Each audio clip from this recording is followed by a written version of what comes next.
Hey guys, it's Chris from Enola Gay, and it's time for Valken Debrief Live.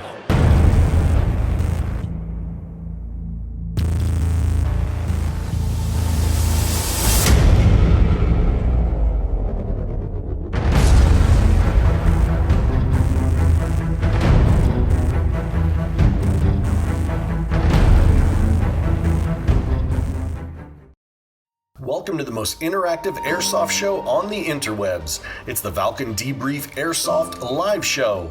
Each and every episode is sponsored by the fine folks at Enola Gay.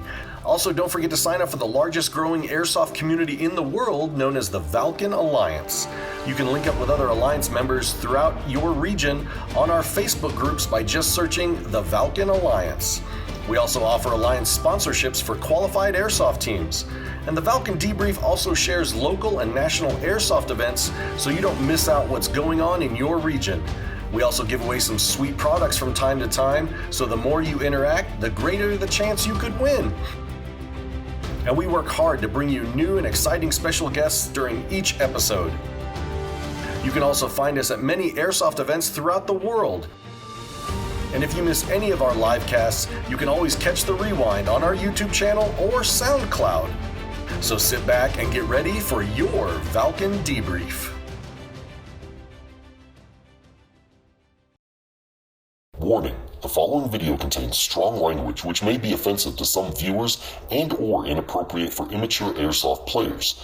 The content within this video is intended for mature audiences with common sense only. Hey everybody, welcome to the Valken Debrief Airsoft live show, episode number... Oh wait, 94-ish? 94. That's Dude, Antonio Brown. Dude, we're less than a month away from 100. I swear to God, I'm doing it naked unless we get 100 people in the chat for the I know, episode. right? I'm going to go, you're going to see full man thong with nothing but hobbit hair sticking out of it. I will do no manscaping for that event. I am the Kaiju, the Supreme Commander of the Valken Alliance, and to my right, your left... I am Peltast. Hey, welcome all citizens of BB Your gentle and kind lord is here to rule over you with my hand of good. Lord Fuzzyface. Shh. Lord Fuzzyface. You got to remember, Lord Fuzzyface. I do what I do, Hey, man. you all viewers, you voted for it. I mean, I don't tell you how to run the goddamn alliance. Don't tell me to run BB I know, that's right? all I'm saying. You I what know. I mean? Like, I'm just saying. Give me some break. And we are Give me some broadcasting slack. live from the beautiful Colorado Ranch. In its secret location somewhere between Pueblo and Denver. You know what? There are probably some people that have a difficulty to figure that out. Do they have some? So it's right off Centurion Boulevard, something like that. Century Boulevard. Century Boulevard. Right at the top of the hill. I don't even think we have Century Boulevard. You see the racing shop is the sign that you see when you turn into the parking lot. It's the last warehouse. When you get there. My goodness. And our secret location, don't look for it. Don't Google it. We'd like to thank our sponsors, the Valken Alliance. We're just trying to get players connected in your region. Using media to socialize, would you say? Yes, we're socializing. Just head on over to ValkenAlliance.com. Takes a minute, click guys. the join. Takes a minute. Yeah. Fill it out. Then go there back might be to some cool prizes, and then if you win something on the show, we don't got to figure out who the hell you are. Don't entice them to sign up with goodies. That's not what we do. No, but we don't give boxes of free shit No, in I'm not exchange saying for that. signing up. No, I didn't say that. I No. said that like you might if you watch the show, and then it's easier to find you to send your prize when you win. Okay, that has nothing to do with the Valken Alliance. Okay, it doesn't. No, it does not. They're not interrelated. The at all? Valken Alliance is just a group of like-minded people That like are airsoft? just trying to play together in their region. Okay, okay. That's it. We'll just do that from now Yeah. on. Okay. No, they don't get anything. Are they going to storm? Is there a Storm 51 group now in the Rocky Mountain region We're talking about setting up a Valken Alliance group for Area 51? for Area 51, but nobody has tagged themselves in Area 51 as one of their regions Because they're secret there. So they have They to tell everybody about it, and Yeah, the secret's exactly. out. See, it's Exactly. catch-22. Exactly. So, chat check. Who do we got in the chat, man? And We got all kinds of people. Our Overachiever of the Night award. Was that Mrs. Kaiju that got that? That was Mrs. Kaiju. She was the first one to post. Is there a special? in the does she chat? have a call sign for like female Kaiju or like Mothra or something like that? No, she goes from 0 to Puerto Rican in about 2.2 seconds. So we don't want to do that. No. No, okay. We'll stay away from that. Keep happy wife, happy Yeah. life. We got. High five the graphic. We've got. Oh my goodness! In the chat, we've got Steve Tom from Dark Horse 6 Milsim. We got all the Overwatch boys hanging out. Oh heck yeah! We got Staff, your buddy Staff's in here. He was in quick. He wanted to Yep. make sure. He actually texted me and said, "Are you guys going live tonight?" I'm like, "Of course." What else would we be doing on Thursday? We got Lone Wolf, Brian Burgess from Overwatch Tactics. We do. We got Brian Eggerly from the Field Airsoft down in Texas. Look who's here. Look who's here. Zero? Tactical Moose showed up. He Oh, is Dylan? here, riling up the chat, defending his title as we speak. I don't know who that guy is. Yep. I don't know. Tactical Moose. Oh, and right above 69. him, the Airsoft Bandit is here. Oh my gosh. Oh. What's his nickname? The Airsoft Bandit. No, Cole. what's his like What? on the ASAP podcast? What's his nickname? Oh, the Cloutless Wonder. The Cloutless Wonder. That's right. We actually were just talking to two of your podcast mates last night, and they had some interesting things to say about you. None of it flattering. None of it. It was my all goodness. bad. We got Tom DeQuattro in the house. Aaron Bennett. Man, there's a bunch of folks. Oh, we in got Too Tall. Too Tall Tom. That's what I'm he's talking here about. himself. Hey, Big Rich Gully out in Arizona. I actually get to work with Too Tall a little bit this weekend. Do a little movement to Fritz. contact. Yes. Fritz, you are an intern. You're not supposed to be watching Is the Fritz show. in the goddamn chat? He is. Fritz, get out of the chat. Get out. Put You're your fucking supposed to phone be down. watching us here. I have an empty And paying glass of attention. water. I Oh have my no gosh. beverages to support what's going on Good right now. googly Can we moogly. make this happen? Fritz is going to get fired. With I know, quickness. right? It's a good thing Ramon didn't go that far because he's just Tag your waiting friends. Share the show. We're up to 31. If we get 19 more in here, we're going to give something away. Oh, how many are we at? 30? Ooh, 31. 31. Say Yep, it again. 31. Say it again. See if we get 32. Say it one No, more. Oh, see, didn't you work. jinxed Didn't work. it. I jinxed it. So, for those that you don't know, we do have a hotline you can call anytime if you just want to say hi. If you want to Leave some heavy breathing. you I don't know, care. suggest a T-shirt for Lord Fuzzy Face to wear. I have a whole collection. Tonight, of I got 80s my punk bands. Meal Sim T-shirt from IWA 2019. I'm a whore. If you send me merch, I will wear it on it. I'll wear it on air. Make suggestions on what guests you want us to have. Show ideas, Or topics. if you just want to talk smack, Ooh. dude, bring it. We love it. I feel that we're going to get a But no, message from we this will episode. play your voice message on the following week's show. Just Do saying. we have something to share with our audience already?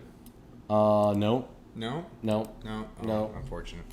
It's unfortunate. See, you guys are slacking, guys. We tried this stuff. We try to include you. Oh, You don't join us. Timmy from EMR says he misses Kaiju's beard. Oh, what I happened? miss you too, Timmy. No, he's because I was there. He wants me to come back. Oh, I thought you meant Yeah. like there was a beard accident I didn't know about. Like, do we need to talk about this? Do you need to, share your emotions? Do you want to hook it out a little bit? Okay. So I know we've been going about 2 hours on the show weekly because you viewers, you've been driving the show. You've been engaging, asking questions, supporting the show. But we understand that, hey, sometimes you might not be able to watch live on a Thursday night right when it's bedtime to put the kiddos to sleep. 2 hours is a long time to It listen is. to one show. So don't feel bad if you want to go do something and then come back, or catch the rewind tomorrow on YouTube or SoundCloud to catch the podcast They're version. all on there. We paid for the unlimited, so you can have all the SoundCloud Yep. goodness, all that you want. Because a lot of you followers, you're like tinkering on your workbenches, doing something else, and you would just rather just listen to it. And that's I often cool. think that the show is better if you can't see us. It works a lot better that way, personally. Yep. We're more appealing. Dude, to we got non-visual. bad action and still shots in the house. Do we? Oh, by the way, Cole, I did wear the shirt on air already, but you have to wait to see it. Ask Carl about that. Dude, bad action and still shots. They did some great picks at Copperhead. Now, is that like bad as an acronym, BAD, or is that we're bad at what we do and we're being sarcastic in how we do it? I don't know. Answer that in the chat, homie. I don't know. So we're going to be talking with Orhan Cileli from Rudiment Arms. You got that right. Yeah. First time go. And normally I screw things up like Appalachian and crap like that. Flubbers and and Palooda. Javier Franco from Centurion Combat Simulations. I'm excited to talk about Centurion because no one will talk to me about Centurion. It's like Fight Club. It's like, the first rule of Centurion Sorry. is you don't talk about Centurion. I can't tell you Jack. I'm I know, sorry. it's It's fucked like up, you man. gotta attend one. I And thought we we'll- were boys. and we'll get to you know that. what I mean? Like I thought I was in the circle, but no. And then, as always, we're going to be updating you viewers on what events are going on throughout the region. So we're going to cut. Oh, John Lou's here. Is he? Is he in there? John Lou's in there. Nice. John Lou's saying hi. John, when we come see you in Irene in a couple of weeks, we're gonna steal your man bag and figure out what's in it. Fucking Irene. We're gonna see what's in that bag. I want to know. We need to know what bag. Important people want to know what's in the man purse. So, if you like the show each and every week, give us a thumb, give us a heart. You can tag. Yeah. Tag someone. Give us some love. Speaking of tag other someone real podcasts, real quick, we're going to give a shout out to ASAP Podcast. They're going to be on after our show on Facebook talking about their Copperhead AAR. They are the undergroundest show in Airsoft, dude. Yes. If you want to hear the real deal, They're dirty. players are thinking, they will give it to you hardcore, sometimes harder than you want. Yeah. And the longest running Airsoft podcast is Guerrilla 200 Airsoft episodes. Radio. Over 200. We got to be on it finally. I know. We got to be on Guerrilla Airsoft. We had to pay those so cool. exposure bucks It's to so Joe Minnie cool. and Jesse Garcia. He exposed and us. the What are you Beast. talking about? He made us look great. No, we had to pay him exposure bucks. Oh, that's right. Now Yeah. we're big time because we were on Gorilla finally. For Yes. the first time, right? Now we're worth something that we actually got on Guerrilla Can Airsoft I put that on my Radio. resume now? You can. Awesome. Cool. Only your Airsoft resume though. No, I'm putting it on my real resume because Airsoft. Is And fine. your Facebook profile that's worked at Airsoft. Dude, how do you work at Airsoft? I know, right? I mean, It just doesn't add up. No, I mean, there's it- just some it logic doesn't. traps there that I'm not going with. Greg Brothers, quit tagging me watching football. Screw you. First of all, I'm going to say right now, Thursday is Oh my Airsoft gosh. Night in America, and if you're not talking about Airsoft on the internet with your friends on Thursday, I know, right? you suck.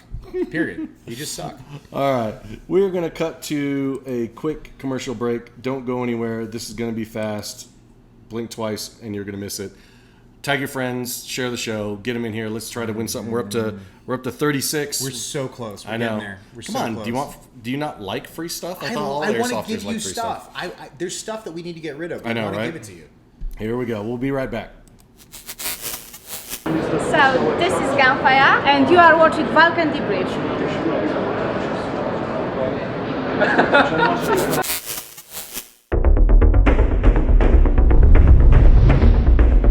The shortest path to your target is always a straight line. Be sure to check out Valken's full line of highly polished precision BBs made in Taiwan. The Valken Accelerate Pro Match BB is available now at your local Valken authorized dealer.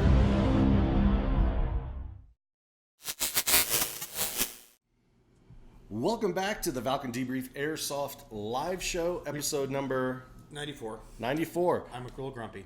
We forgot something. We forgot something. The Loadout My Battle. phone, if you see this right here, my phone is blowing up. Tactical Moose has crushed it in Facebook direct messages. Oh my trying to- gosh. reminding me what's going on. Did you see that? Yeah, so let me activate the poll. So here is this week's Loadout Battle. Sexy. Let's look at it. Let's see if all right. So, you want to do the challenger first? Or do all you right, wanna I'll the do the champion first? challenger. Challenger. I'll do the challenger first. So that's up there. You now should see a little voting icon in the bottom. Vote many times. Yes, It's okay. vote many all times. the times. You know, is it actually? Is it up? I see it up. I don't know. It's up on mine. It's up right here. We're good. Yeah. All right. So I'm just curious.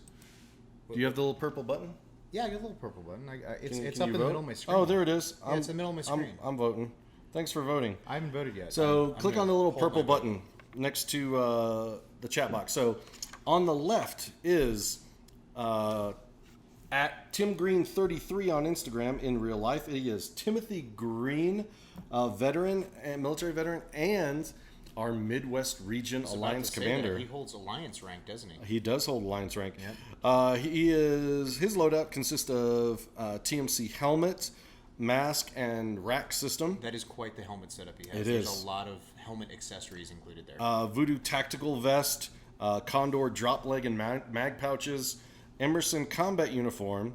His secondary is the Valken AP92 pistol, but I don't know what his primary is because he forgot to write it to it's me. a mystery gun. I know it's kind of hard to Just tell too question because mark. he's kind of pointing it Would at that you. make him extra operator if you can't tell you about his gun? It's so secret. Yeah, It's probably. a super operator. Tell us about All right, our Tactical Moose. two-time winners Mr. so Tactical far. Moose .96, Mr. Dylan Frederick in real life. Now you've heard this a couple times. He's our champion, and he's trying to defend. He's been lobbying big time. He's running a Marine Recon sniper kit with a Haley micro rig, Cry Gen 2 M81 pants, homemade ghillie, which is draped down behind his legs. Primary is an Ares Amoeba Striker AS-1. you got to respect the budget gun choice. Yep. You got to respect that. So place your votes. That'll be up there the entire show, and we will tally the winner and make the announcement of who stays. There's no excuses. And who moves this week. on. This is just Milsim on Milsim action going on. I know, and right? Both are action shots. There's no excuses if anybody wins or loses this week. It could go. I mean, this is about as equal as we can make it. Hey Fritz, are our guests ready in the green room? Bring them in. They're in. They're ready. Wait. What? There's a problem. Why is there a problem? There's some rider issues. I mean, they wanted Perrier and we got Evian. There's some problems. I mean, Fritz is working on it. He's giving me the high sign, but they're gonna. Okay, just substitute life water for Perrier. We could bring him in. Yeah, bring him in. All right, here we go. Please welcome our special guests, Orhan. Oh, dude, I just forgot. Orhan. Just say Orhan. No, I'm just gonna say Turk. Turk. There you go. Yeah, he goes by Turk. It's Turk from Rudiment Arms and Javier from Centurion Milsim. And I have to compliment Javier. He is standing extremely still right now. He for is. His video. It's impressive. He is standing so very I mean, still. the discipline that he's demonstrating right now is shocking, at least. It's Buddhist-like discipline. So It's nirvana reaching discipline. how are you guys doing? Hey, what's going on, internet world?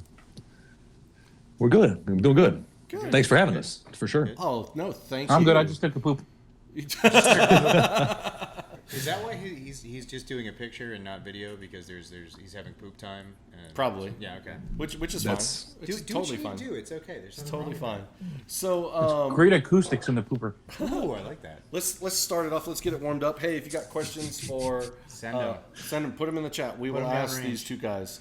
I mean, I can't guarantee they'll answer them because like this Centurion's the most secretive group of weirdos. So, but you can ask. I just say bombard them and All right. see what we can get out of them. We're gonna we got to crank up our microphone. Are we a little quiet? bit. Yeah, we're a little quiet. So quiet?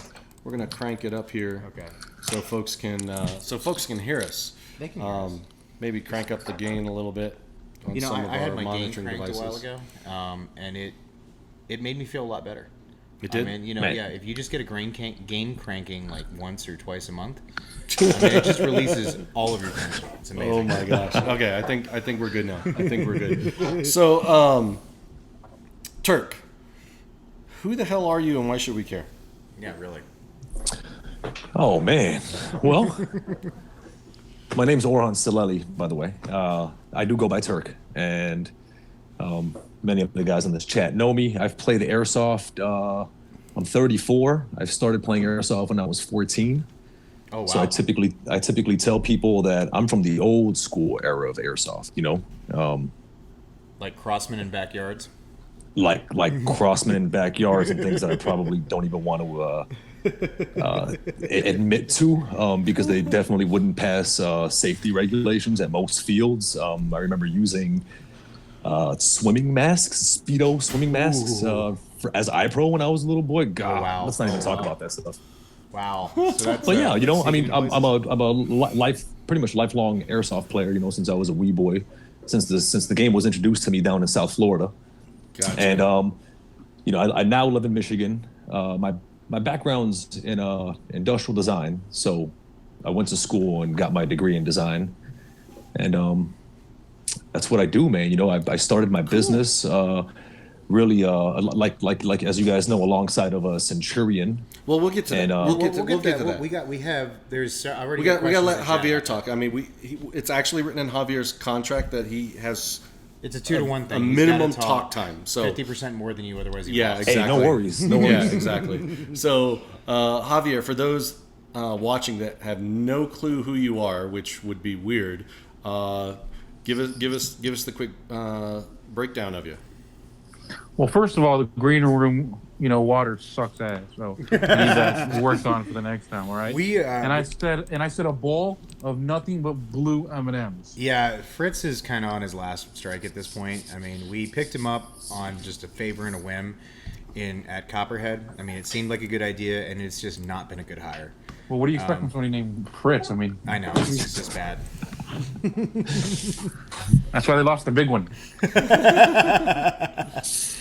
So how long you been playing Airsoft, homie? Like, how long you been involved in this crazy childlike thing we do? You see, I don't come from the old school. You know, I'm not some ancient ruinant in airsoft, and some of these guys are talking about how they used to order guns off pilots directly from Japan. Shade is being thrown right now. Ooh. I'm of the Evike generation of players, that could get their shit locally. So I've been playing since 2010, and I started. My first event was to go straight to an op. I've never played locally. I never played in backyards. Somebody said, "Hey, here, let's get in the airsoft." I bought a gun, I got some gear, and I signed up for an event. And next thing you know, I'm playing airsoft. And I started off, with media. So, with This Week in Airsoft podcast, and doing all of that for a long time, since 2010. So I've only been playing 9 years, I guess. I mean, I guess that's a long time for airsofters standards, or not ancient standards like you guys, but hey, it's long enough. It's long enough, Hey, before that, just like anybody else, when some assholes ran into the towers, you decided to join the army and go to war. So I spent some time with the nasty girls, and then after that, I went and got a regular career like most grown-up adults, and alcoholism. But that all worked out for me, and so I've had the privilege of playing for a ton of event producers. I'm a multi-flavor kind of guy, so I'll try anybody, and the privilege of commanding several different ones. He'll try anybody. I was waiting to kind of do a callback on that. Yeah, I wasn't going to do it right now, but I was going to circle back to that. Gotcha. I'll try anybody. I mean, I do two events at once. Ooh. Would you say you're double fisting events? I've actually done two events at once, technically. I went down to Florida for the Mind Game Production Operation Varsity, but I was also down there for the Airborne Milsim School, running at concurrently both at the same time. What's the Airborne Milsim School? I'm one of the handful of idiots, I say, and I say that completely and utterly honestly, that has jumped out of a perfectly good airplane for airsoft. Oh my so don't question my fucking commitment. That's right there. So that leads us to our next question for both of you. Hats off to you, sir. Why is airsoft such a big deal in your guys' lives? Ooh, good one. Oh man, listen, that right there, that's my vein that I'm looking for. I don't even know how else to say it, man. I love the sport since day one. I definitely segued from paintball, so when I was a little boy, paintball is what sort of started me doing weekend warrioring. It's okay to be curious. Everybody started somewhere. Hey, I definitely play both sides of the fence. And then, of course, needless to say, the first time I picked up an airsoft gun was a Tokyo Marui SR-25 Stoner. Oh, that's a classic. Yes. And man, I just fell in love. Needless to say, the realism, the one-to-one, all that jazz. The same reasons why every guy loves airsoft, or every girl loves airsoft for that matter. But from A1 from day one, baby. Airsofters are the worst people to explain why they like airsoft, because basically we all come from the mindset of just like, why would you do anything else? You know what I mean? Like, why do you play airsoft? It's the most fun you can have without having to take off your clothes. I mean, really, Yeah. What about you, Javier? Why do you keep getting drugged back into airsoft? Ooh, drug. Too many drinks. I didn't wear a condom, and now I'm married to it. So this is basically how it goes. I mean, isn't it? You buy airsoft. You buy one gun, and you pop out a couple more puppies, and you end up with a collection and nothing else to do with your life because you don't have money. That is simple. I love it. So it's real simple. If you guys got a question, just like William Soto asks, this one's for Turk. Where does Rudiment Arms get his ideas from? Sorry, John. Oh man. Hey, that's a good question. I've been my mom always said that since I was a little boy, I was always innovating, crafting things, and making things. And to be honest with you, she also told him to stop playing with it. Yeah. I definitely played with it way too much. but yeah, you know, I mean, it's a lot of it's just sort of natural curiosity that stems into, you know, figuring things out, tweaking things, altering things until I sort of find the happy place. Were you that kid that like your parents would come home and the lawnmower's taken apart in the garage and like the TV's taken apart? Totally. Yeah, okay. Totally. I remember countless times. Yeah, you know, taking apart machines and shit like that. I drove my parents crazy with that shit, man. Oh. Yeah. Oh yeah. Yeah. Totally. I was definitely that kid. So what about you, Javier? What got you interested in your running a what do you call it, a Milsim company, the production? Since we're talking about, Well, wait, did I get lost? Well, yeah, I got super lost. Go back down. Sorry. I got super lost. Go back down. So I was clicking the wrong thing. Sorry. Continuing with with Turk. Way to screw it up. I know. So Turk, explain, because you mentioned a little bit about your resume, and you mentioned industrial design. So that may sound like rocket science to some folks. So explain to us what that is, so we understand your background of industrial design. Yeah, I mean, you know, it's amazing, because what I basically tell people is that every single item that you grab in your day-to-day, if it's not nature, it was essentially someone had to design it, right? Whether it's your cup of coffee, you know, regardless, whether it's the car you touch, everything and anything that you deal with has been designed by someone. So it's essentially, you know, designing products with the focus, right, of appearance, its functionality. It adds value to whatever it is that you're creating, right? So guys like Turk invented the fleshlight. Yeah, yeah. You know, so in layman's terms, right? I mean, for example, you could design. Right? I mean, you know, how many stubby grips are there, right, in airsoft or in real steel, for that matter? Well, what makes guys one stubby grip over the other? Right, there's ergonomics that come into play. You know, there's the way it looks, right? I mean, aesthetics are a big driving factor, whether you're buying a Ferrari or whether you're picking your next wife. So just to follow up to that, how does by the way, I'm happily married. My wife no worries, is gonna kill me. We're all married here too. It's okay. We get in trouble as soon as we get home. Just to kind of expand on that, how do you draw that difference between your day job, and I'm assuming you're working for a bigger company or something like that, and your private work at home? Do you see a difference in how they, or is it just kind of all the same thing as far as you're concerned?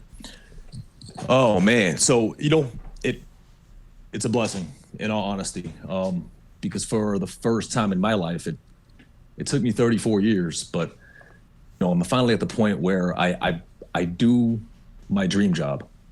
Now the big challenge is kind of keeping on that path, right, and seeing to it that I can do it kind of day in and day out. Right now, I work. You're right. I work 2 jobs. I'm, as strange as it sounds, I'm a professional tattoo artist by day, and I take a lot. You know, I take a lot of those funds and resources, and you know, whatever's not left for family and that kind of thing. I put it right back into the business, man. Wait, so your day job is tattoo, and isn't that normally kind of like a night gig? Like, I mean, like, that's like saying I'm a daytime bartender. Like, how do you work reverse daytime? If you make damn good drinks, they'll come to your bar at daytime. I like that philosophy, brother. That is the best way to do business as far as I'm concerned. If you build it and it's good enough, they will come no matter what. They will come. Fucking right. Nice, you know, nice. I work a part-time gig. I mean, of course, I did work full-time, but then the part-time gig, you know, thankfully, my boss keeps me busy, man, with tattooing as my day job. But that's a whole other story. Oh no, I'm actually shocked at the amount of tattoo artists I run into at big games. Like totally, yeah, Travis same Thornhill does that. Tattoo Dave is another one. You know, there's a shit ton of tattoo guys. You know, so that's cool. Yeah. Well, dude, are you kidding me? Guns, tattoos. Yeah, it all kind of fits together, man. You know, it's kind of all a part of our culture without being counterculture. You know what I'm saying? That's cool. Totally. So, Javier, you have an interesting background of experience with different jobs. You know, what skills or characteristics have you kept in your toolkit that helps you run Centurion? Well, I mean, I help manage Centurion kind of day-to-day stuff, and I come from, after I left the Army and I got out of the Guard and all that, and I started to find a regular job, I went and worked for Harley Davidson, actually. So I have 8-10 years of on and off, because I moved around a couple times, and you know, with the company, and I worked corporate. I mean, you don't get any more corporate than Harley Davidson. Don't let them tell you otherwise. No, there's big bucks in selling motorcycles to lawyers, man. There's nothing rebellious about that place. So I came in an entry-level management position, and Harley Davidson gave me. I mean, I went to school for political science, and well, that's not that doesn't really translate into you go to work for the government, too well, or you go to become a college professor to bang freshmen, but that didn't work out for me because I'm not an educator. So I went to work for Harley, and they gave me my education in business and management. So I take a lot of everything that I learned on the understanding of how marketing and statistics and and presenting and or budgeting. I mean, I took that all from them. So I didn't go to school for that. I got my education in the corporate world. So it's I bring that all over. OJT's the best. So man, don't let Javi fool you. He's a fucking logistical monster. He is literally the powerhouse, behind all of that logistical play. I mean, I know Bubba's a big part of it, but boy, he puts a lot of that shit together. Dang. Yeah, I mean, Bubba and Dave are the founders of Centurion. Those guys are the genesis of the genius that is Centurion. So Bubba had a vision. And so speaking of this vision, let's touch on that. What is the purpose or / goal of Centurion, so our viewers can know? It's just bringing a unique. I mean, it's really hard to make an impact in the world of airsoft and Milsim nowadays. I mean, there's so many people doing it, which is great. There's so many people getting into the events and doing them and or participating in them from the most smallest level to national levels, and we obviously need more of that. But from a production side, it is extremely difficult to present something new or different. And what Bubba wanted when he came in and he first came up with the idea is that he said, what, I want something just much more realistic. Something that the guys can be like, I really want to feel the experience, but you want the cool guy factor too, because sometimes at a lot of events you have to take the balance and you have to decide, do I want a lot of cool guy factor or do I want really realistic? And sometimes realistic doesn't always include a cool guy factor. It can include a lot of misery and a lot of tiredness and a lot of the grunt work of being the military experience, but it's hard to find balance the two. Well, what Bubba did, and then bringing in Dave, who is the world's biggest nerd on the planet. I mean, he's an SF guy, but he's a D&D Dungeons and Dragons nerd. Wait, at the core of his heart.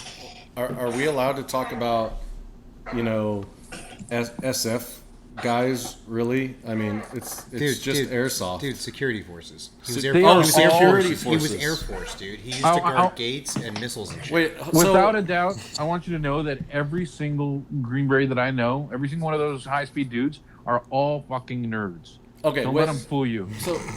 Okay. They are all D&D, sci-fi loving, storytelling, Harry Potter reading nerds. Because it's that high IQ fucking big imagination thing. Every soldier is like just a kid who grew up to cosplay for real. I mean, that's what I saw when I was in, dude. Like, it's just like the never more do you have a high-speed group the of dude, people. the bigger the nerd. Yeah. Oh my god. Never do you have a group of people where you like go, hey, we're gonna go climb up a mountain and fucking take pictures on top of it and pee off it, and then when we're up there, we're gonna see if we can poop down the fucking thing, and then they're like, hey, who wants to go? And like 15 hands go up because they're idiots and they like doing weird shit. What? Why is Fritz waving at us? No, we're like Fritz is like waving hand signs. Is your burrito still in the microwave? I don't know. There's like a problem or something. What's going wrong? I'm not sure. Are we having some technical difficulties? I don't know if we're having technical difficulties at the moment. But do we need to get back to the program? Is that what he's telling us? Yeah. Does he think he's the goddamn director now? I don't know. I don't know. Big head. I know. We're gonna have to knock Fritz down a peg. So sorry. So what I was saying is like, what Centurion brings different is this. It's an immersive, realistic combat simulation. That's why it's not. That's why they, Bubba thought is it's just not Milsim, it's not airsoft. So what is it? It's got to be something different. I mean, because just the definition doesn't fit anymore. It doesn't make sense. It's not a cool catchphrase thing or marketing thing that some people might think. It's literally, it's just not, doesn't fit anymore, that definition. So there's so much It's theatrics like when the to it SUV that came doesn't out, work. right? Like,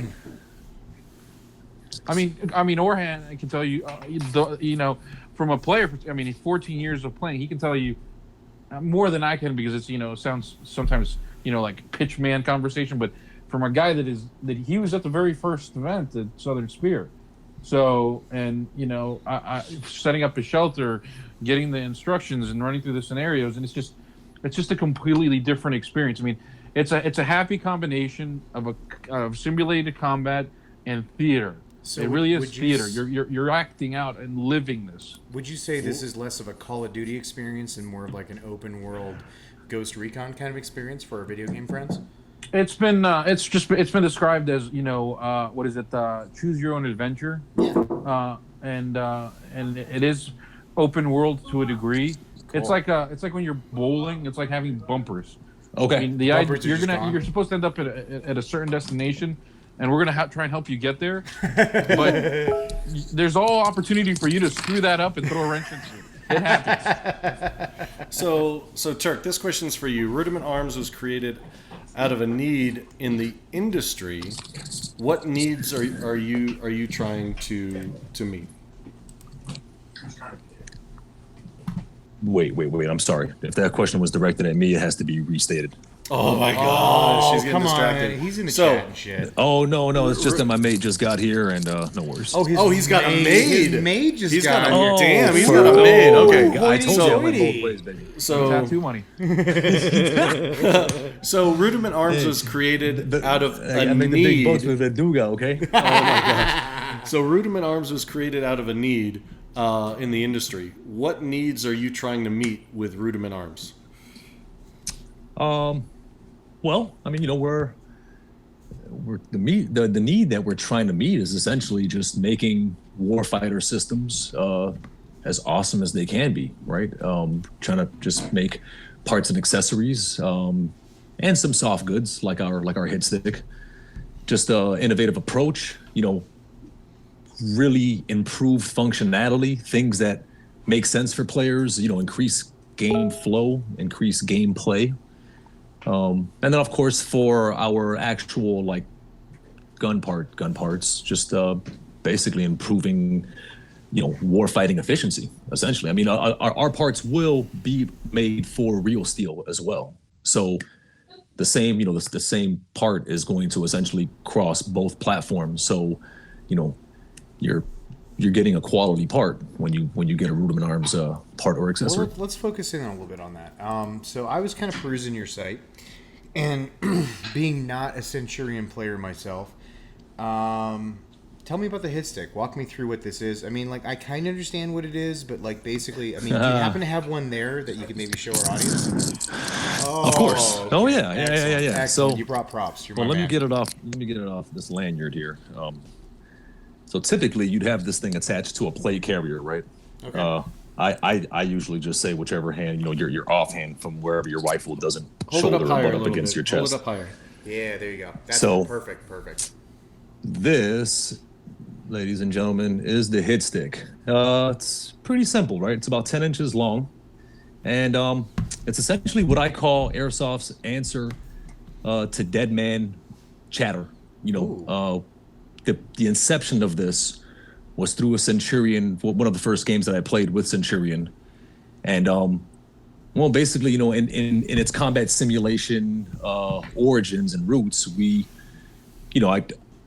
Bubba was for a long time implementing a string that would represent your death. And each time you were hit in game, you had to run over to a medic, or I'm sorry, a fellow player has to run over to you, and in an act of being your medic, you undid this little string.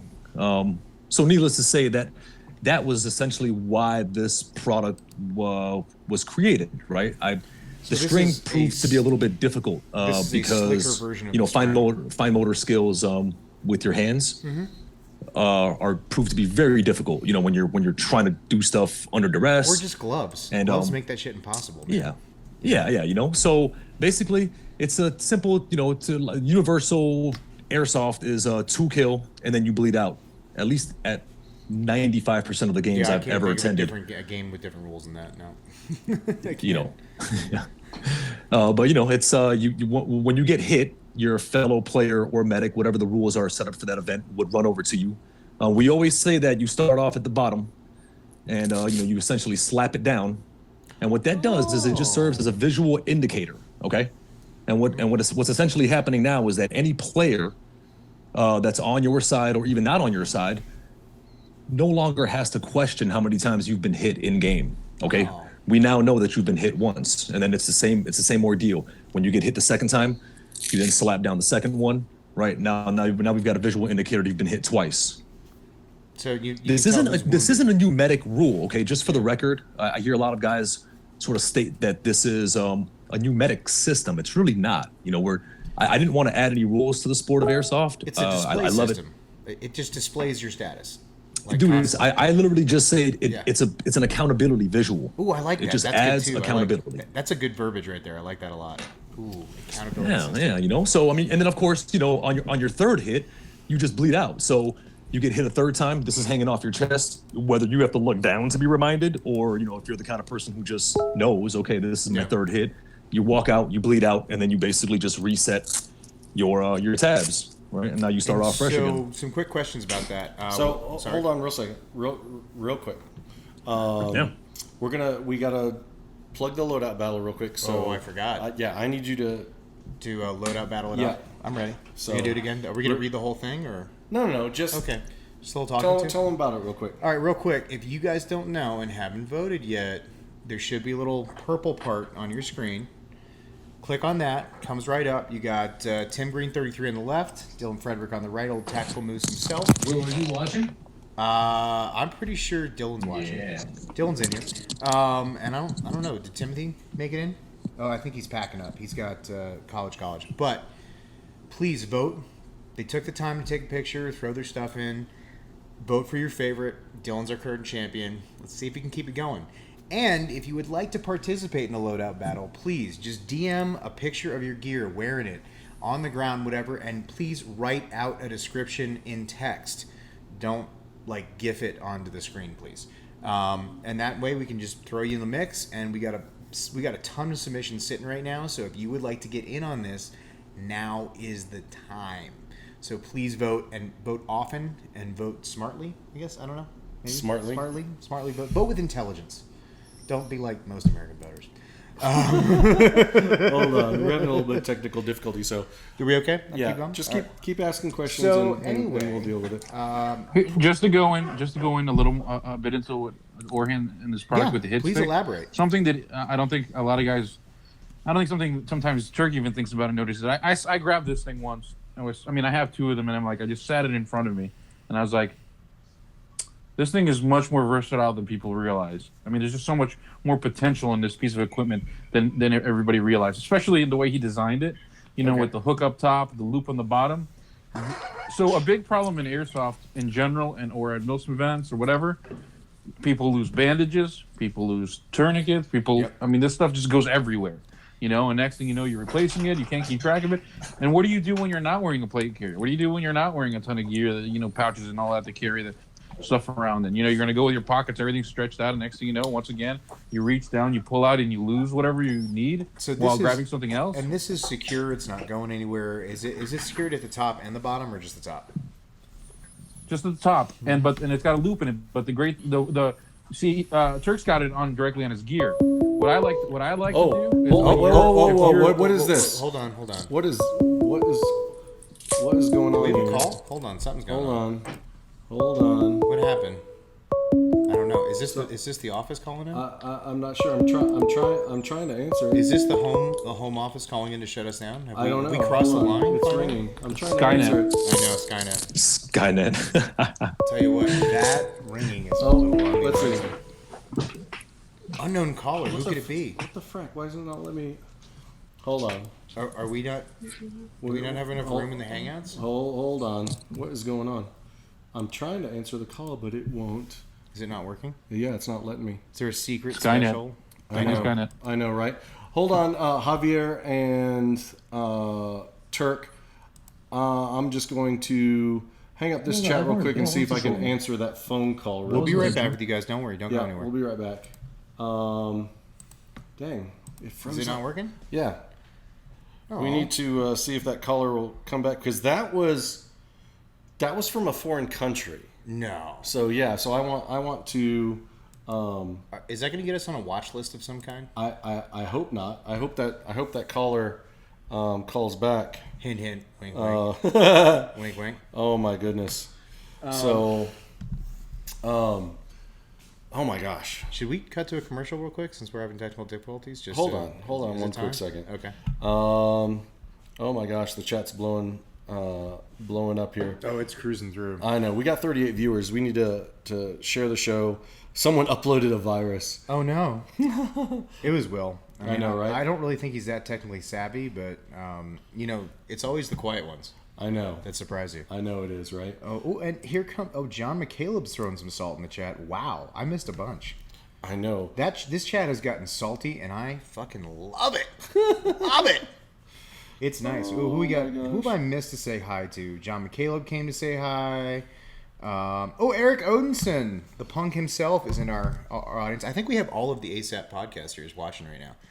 Because I saw Corey, I saw Cole. Oh, was Bicep Corey in there? Yeah, Bicep Corey. Well, actually, I didn't see Corey because there's just two biceps as his profile picture right now. Uh-oh. Is it going to work? I don't know. Hello? You there? Hello.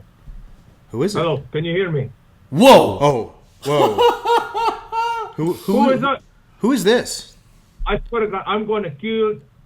You guys better answer the phone when I call. What's the fucking going on with these guys? Wow. Caller, can you please identify yourself for our audience? Because they are very confused right now. This is Coronel Verduga. I'm calling from secret bunker location. Oh! Idiot Dominic. Dude, Fritz, how did he get through? How did he get through? Our security measures are inadequate. Encryption. Ooh. Encryption. That's why it came up as no source and out of the country, because he's bouncing it off all the satellites. Oh my gosh. So Colonel Verduga, what is your position? I mean, what do you do? Why should we care that you're calling, man? I know. I'm about to hang up right now. This is kind of bullshit. Hey, listen, guy. I have a guy waiting right now for you outside. For you, tough guy, talking this shit. Ooh. Luckily, I am safely secured in the. I am Coronel Verduga. I am wanted in 3 continents.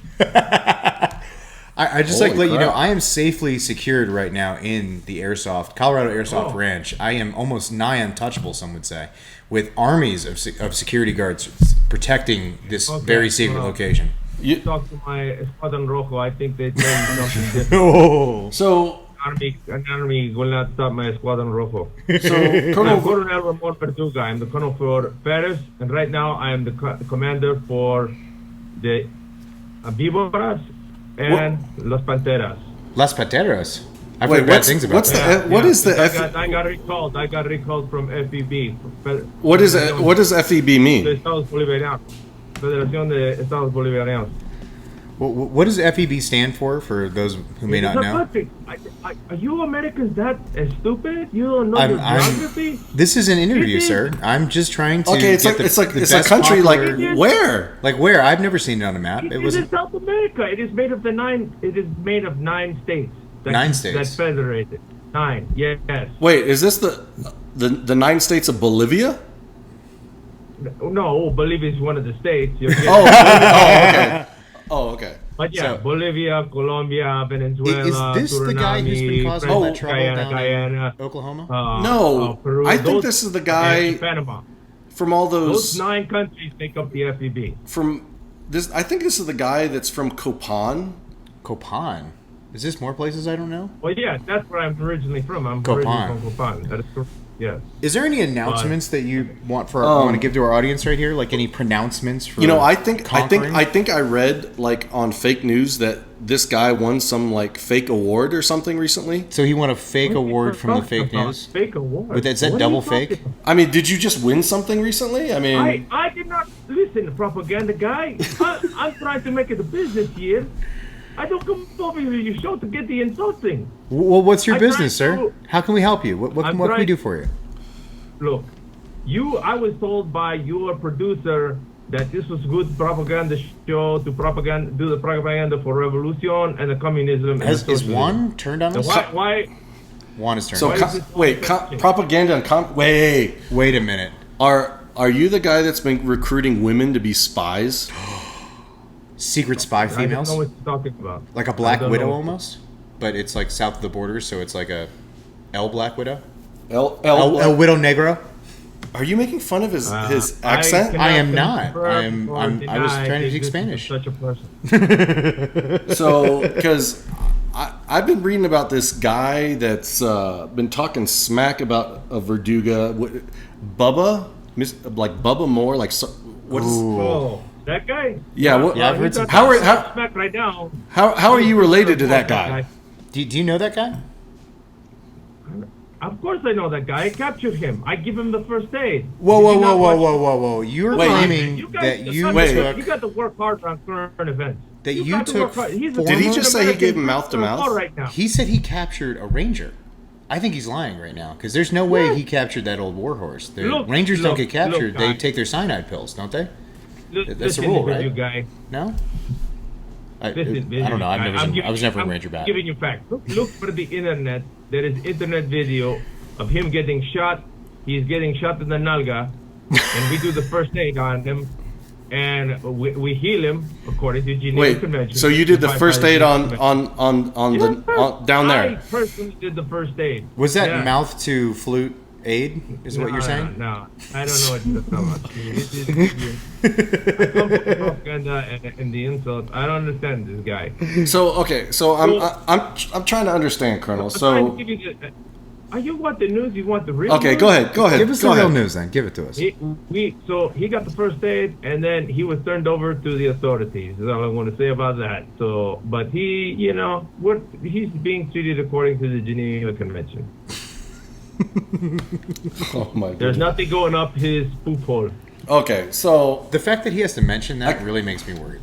I got Fritz handing me some news stuff. So Colonel Verduga says he's from Copan, but he's a commandante in the FEB. Yeah. But yes, I was recalled. They were, we have an association of sorts. So and here's where I'm confused, Colonel. Here's where I'm confused.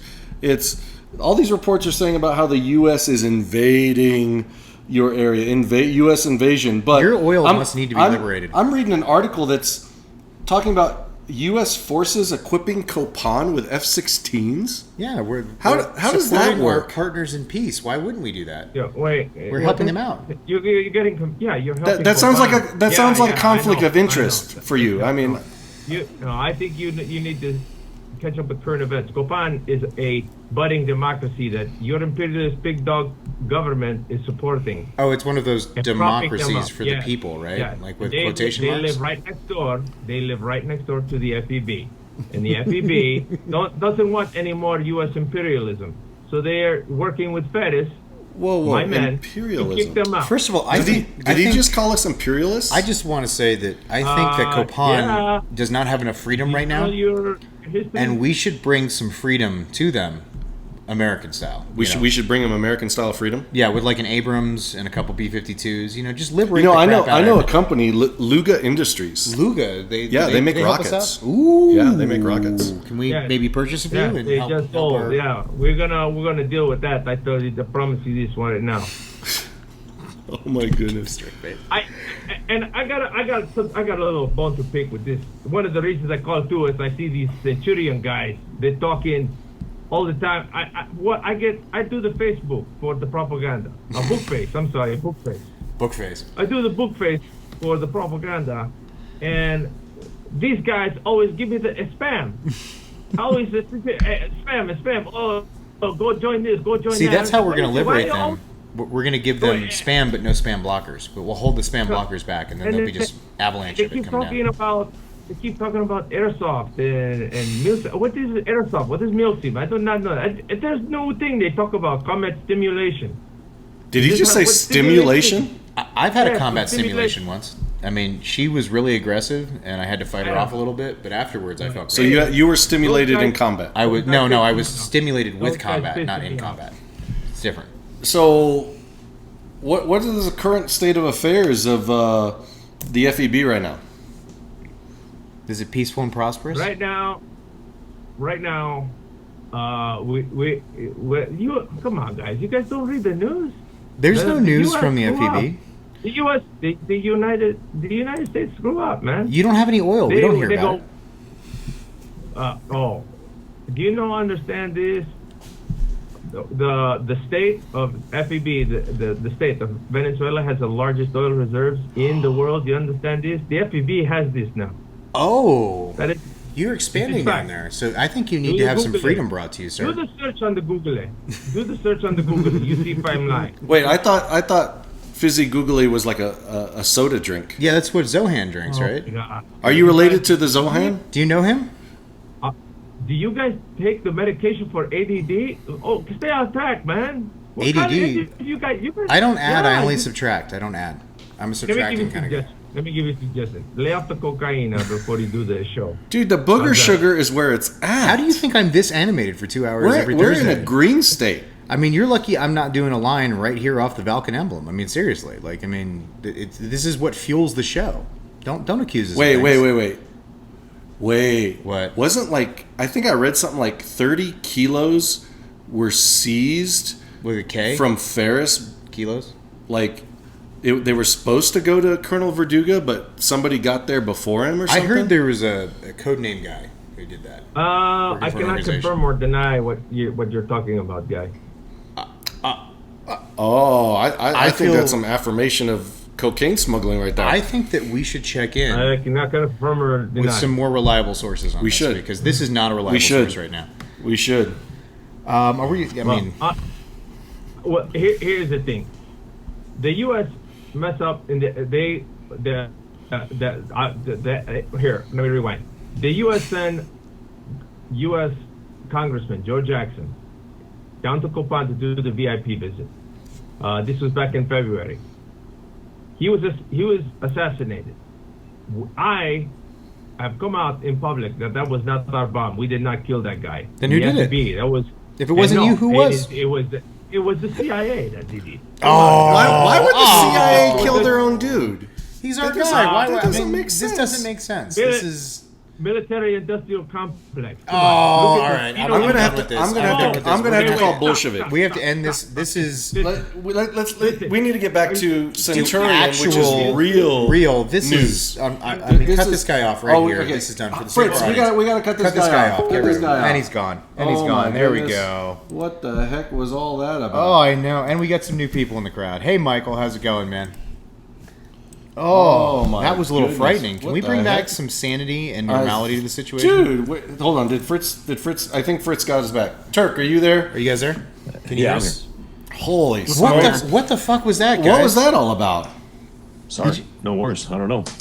I mean, this Verduga guy seems to have some very strong opinions on several things. Do you know who this guy is? That is Colonel Ramon Verduga. Oh, so you guys got a jacket on him. Yeah, Colonel Ramon Verduga is the commander of a guerrilla force out of the nation of Copan. And Copan is basically the center of the universe as far as the origins of Centurion. And, well, it's obviously the center of his universe. I mean, he thinks that we should care about every goddamn thing that goes on down there. Well, Colonel Verduga is the center of his universe. There's no doubt about that. I mean, and he is everything you love and hate about a dictator, you know. So he puts the dick in dictator. Yeah, I mean, it's just. I mean, if you're gonna take Idi Amin and take Pablo Escobar and combine them into a dude. Oh, so that would make him like a cocktator, not even a dictator, dude. Like he's even worse. All right.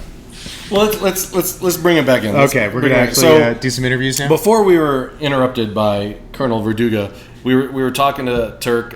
He was explaining the hit stick. So, I mean, this came out of a need at Centurion events. I mean, Javier, what was your initial reaction when Turk approached you about the idea of the hit stick? I mean, the second I saw it, I saw the original designs for it, and I'm like, wow. I mean, you've really taken. I mean, you have to understand the simplicity of Centurion's medic system, which is a red 6-inch string with 2 knots in it. I mean, this is about as idiot-proof can get. you know.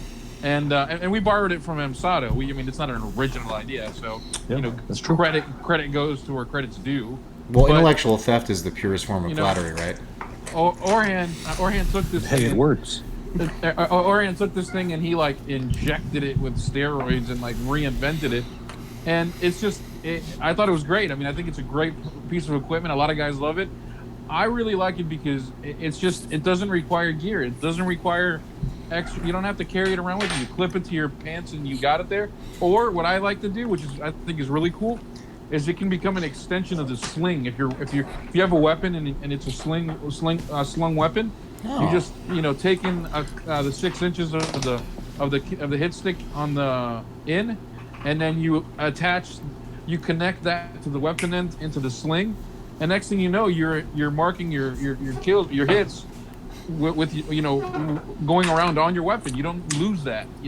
Convenience is the key there. Yeah, I mean, there's nothing worse than losing gear every fucking 5 minutes, and like I said, guys lose bandages, they lose tourniquets. I mean, it's really hard to lose this. Hold on, it's like Turk's trying to show us that like attached to stuff, but so he's cutting out. Yeah, Turk, show us what you got to attach to. What is up with your internet, Turk? Like do you live out in the boonies or something? No, I do not. Did you have it attached to a rifle, or what did you have it attached to there? Yeah, I just had it attached to just your commonplace for your sling. But okay. Javier's right in that it definitely kind of it can serve as a dual function, and I've seen quite a number of dudes sort of yield it in this fashion, where it is in fact serving as a really short 1 point. From your perspective, Turk, I mean, how do you think, being an outsider, Centurion embraces or promotes evolution of this hobby called airsoft? Oh man, they're when they're player forward, they're all about sort of supporting the community. They listen to everyone's ideas. Some good, some bad, but they're certainly kind of responsive, and they lay out a platform that really sort of embraces and emphasizes, encourages, I should say, innovation. So I made this silly little thing. I sewed it together myself. It was really hodgepodge, and I feel that at the event, and basically, like Javier said, with the minute him and Bubba sort of saw it, they were like, "Duh, fuck yeah, duh." Why not? And so, is the hit stick? Do you have to order it before you go to Centurion, or can you get it on site? Is that come in like a player package? You can buy it when you check in, or you can order it online. So either way, it's available everywhere. Either way. Yeah. And what's the kind of price point on that for anybody who's interested in going to Centurion for getting one of those hit sticks? They retail for $15 a piece. Oh, that's reasonable. That's completely reasonable. Oh yeah, and I mean, these things last forever.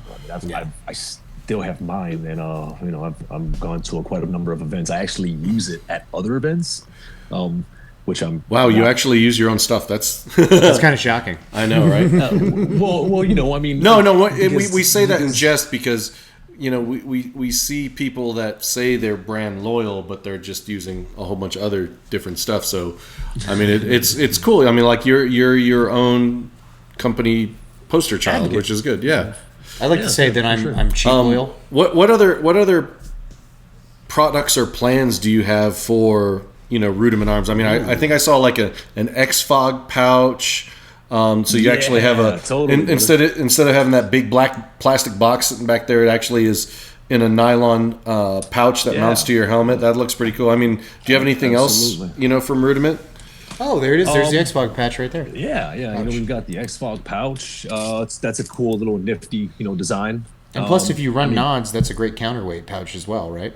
Yeah, totally. It has, kind of dual purpose. Or battery pack for your GoPro. There you go, battery pack for the GoPro. Oh yeah. Nice. But I mean, we've got big plans. We're really thankful and blessed. Our first year has proven to be a really exciting year. Me and Aaron from XFOG, awesome dude. Again, it was sort of one of those things, right? I'm a designer. I'm a natural tinkerer. I sort of crafted one up, and I had been using it for a couple of events, and then I I thought to myself, well, you know what? There's there's a niche here in the market. And again, we're a parts and accessories company, but we do some soft goods.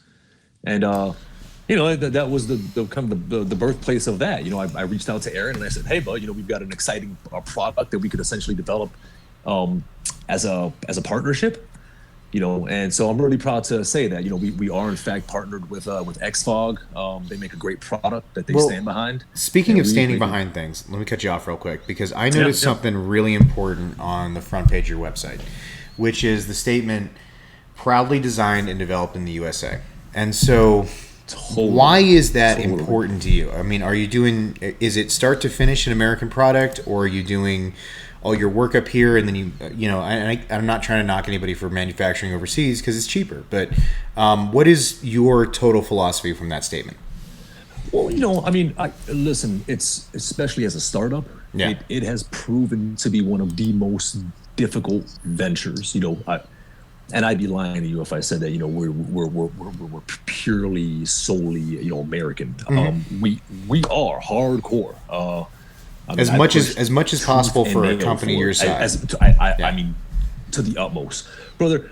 I'm from I'm based out of Detroit now, and we take a lot of pride in things being made in Michigan, made locally, made in America, for that matter. Nothing wrong with that, brother. Nothing wrong with that. And that's just one of our founding principles. From inception, from the sketching through all the way through the development, CAD modeling, down to I'm working with the guy that does a 9-axis CNCing. I mean, it's blowing my mind. Some of the stuff that we're getting into is super complex. And I take a lot of pride in knowing that complexity and that engineering is best kept here in the States, man, for sure. So you guys get a small list of products right now, and I'm guessing just from this conversation, you have a million ideas you're trying to flesh out in real life. So can you just tease a few things that are coming down the pipe for us? Oh my God, yeah. So as you guys know, we've got the Cathedral Compensator. Very cool. So that comp, you can see it on the website. It's coming soon. This is a 3D printed version of it. So that's we're seeing the prototype right now. You're seeing the prototype, nice, but our prototype, I mean, down to the T, threads on, GMP. And have you been using that 3D prototype on the field, or is that just your placeholder? Cool. So it's out there. Parts. Awesome. So what else you got coming down the pipe? Oh man, we've got, and mind you, I don't want to give it away, but trust me when I tell you, all of our products are truly innovative in one way or another. Whether and I mean, our aesthetic is always cutting edge.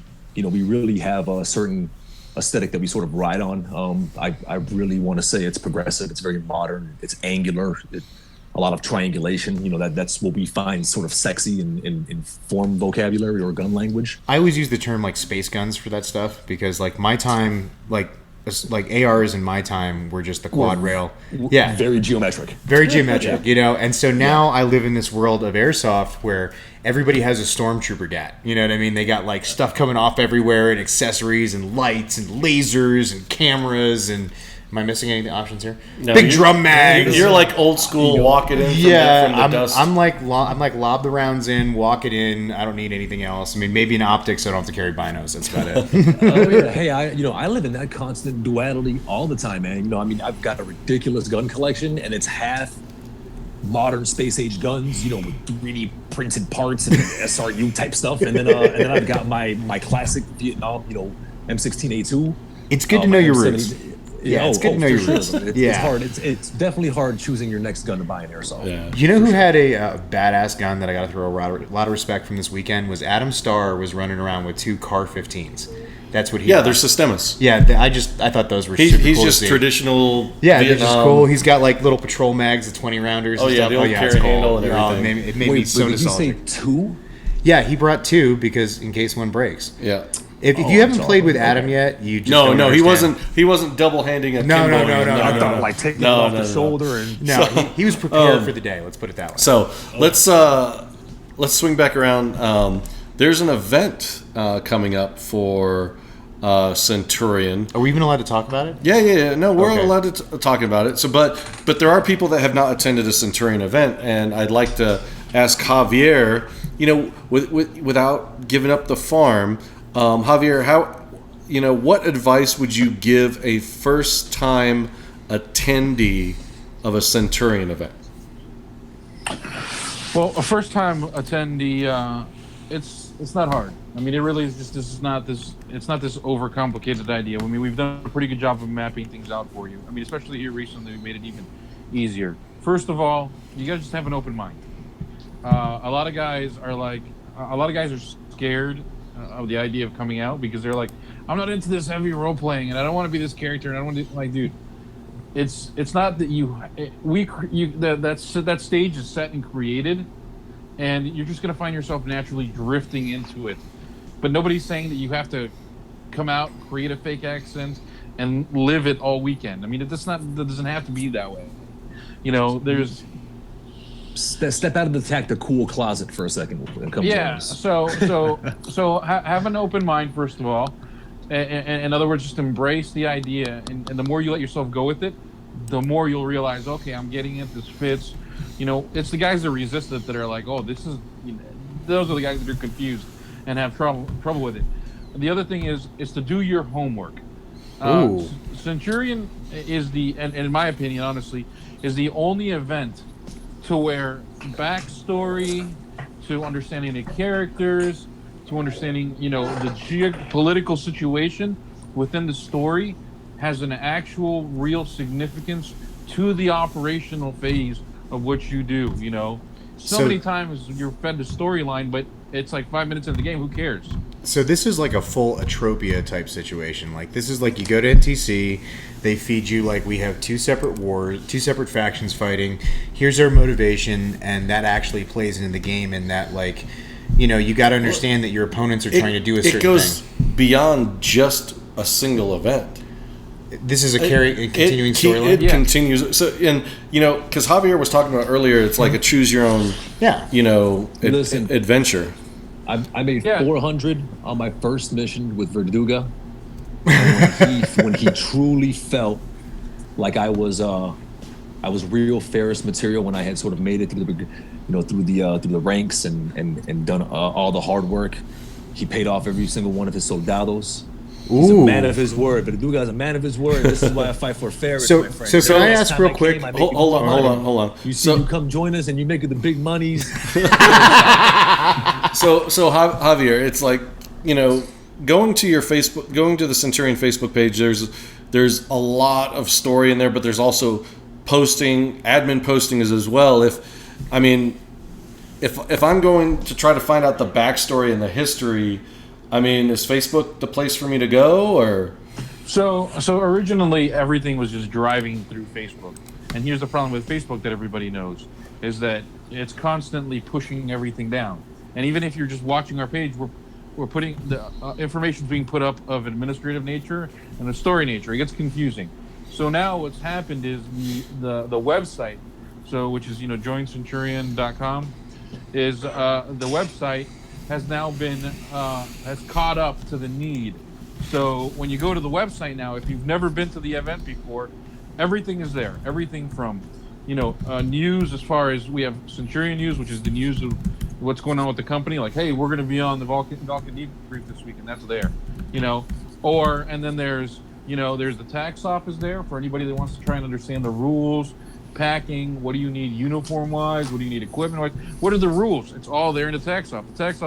Tax offs are not a new thing. Event producers have been doing them forever. So once again, the wheel isn't being reinvented here. We take something that works, and it's a good resource for everybody.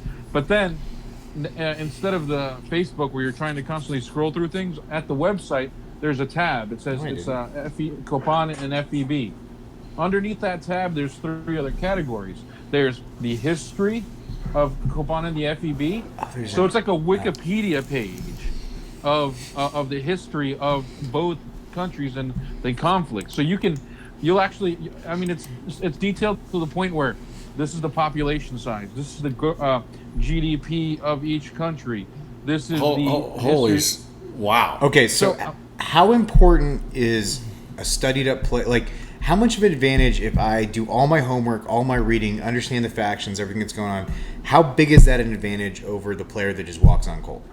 Okay, it's immense. So if you walk on and you don't know anything, There's two types of events. There's the guerrilla events, which is kind of where it started. Those are the events that are featured within the nation of Copan, and then there's the more conventional warfare events that are the ones that are featured in the FEB. I mean, these are parallel running storylines within a greater storyline. So this has continuously been running since day one. So the two sides are the two storylines that are going to kind of lay it down for laymen. You have like the main paramilitary fight, and then you have like the backwoods, like how would I say it? It's the kickback from the political turmoil. Okay, cool. So you got like kind of behind the lines fun, kind of is your guerrilla stuff. Yeah, I mean, and it all crosses over and all relates. I mean, every single event connects to the next one in a sequence of events resulting from the actions of the participants that create the next set of chain reactions. So people are like, well, what comes next? So we don't know yet. So, okay. Hold on one second. So obviously Turk started attending Centurion events for a reason. So I mean, Javier is getting very technical and very specific. Well, yeah, because it's his baby. It is his baby. So you're looking for the player perspective. But he is talking a little bit over the average player. Okay. So I want to hear from Turk. I mean, the participant. Why did you start attending Centurion, and why do you keep coming back?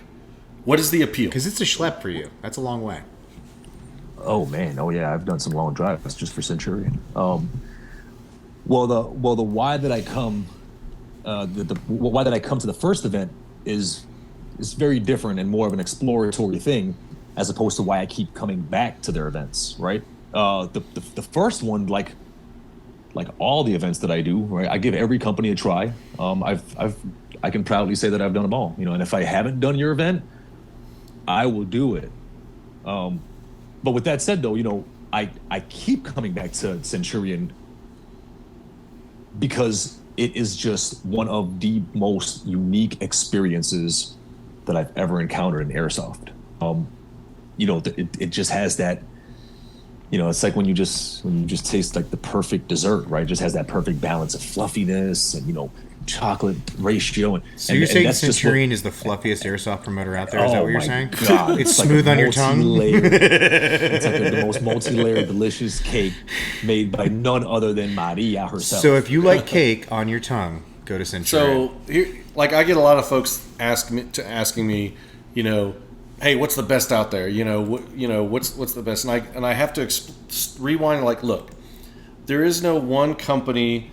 You can't rank them like 1 to 10, right? If there's 10 of them, you can't rank them. You have to understand that each company provides a different experience. Some days I like cheeseburgers, other days I want steak. Or chili. It's not that cheeseburgers are not as good as steak. It's just what you're in the mood for, and each individual company provides something different. And Centurion provides. It's not Airsoft football. It's a very immersive experience that you get out of it. How much you dive in and immerse yourself in the environment, in the story. You actually feel like you're somebody else and not just a player. Isn't that what we're all looking for? I mean, honestly, not everybody's looking for that. I mean, I would say you'd be surprised. I've seen a lot of kickback. Everybody, to a certain extent, is getting away from themselves when they airsoft. I mean, there's very few people who, I think there's some celebrities out there that their airsoft life and their real life, let's call it, very heavily intersect. I know that my airsoft life is one thing, and then what I do in my normal day is another thing. So airsoft for me is a total escape. Even just putting on camis when you don't wear them every day of the week, that's escapism right there. That's kind of what I mean. Whether people want to admit it or not, you're LARPing. You know what I mean? Like, it happens. Yeah. Totally. Centurion really allows what it's designed to do. It's really allowed to reinvent yourself in whatever unique way you want to be, to whatever degree you want to be. You can come in and you can be semi-casual and toe dip in it, or you can create a whole different persona on your Facebook with a name and your own unique backstory, and you can feed that information into the event. Oh, really? And That's cool. And you become an extension of the event as another part of the cast in that sense. And you asked me at the beginning, well, what advantage do I get by knowing all the backstory and all the history? I mean, there are times in which you're going to sit in a room with your back against the wall and the shades are drawn, and you're going to be questioned. And it's not a matter of, do you have your gun in hand and are you ready to react fast enough? No. Can you answer the question right? Do you understand the universe and world you exist in? And and can you answer correct? Are we back in? Turk, coming up. So La Contra is October. Javier, what's the date? October, last weekend?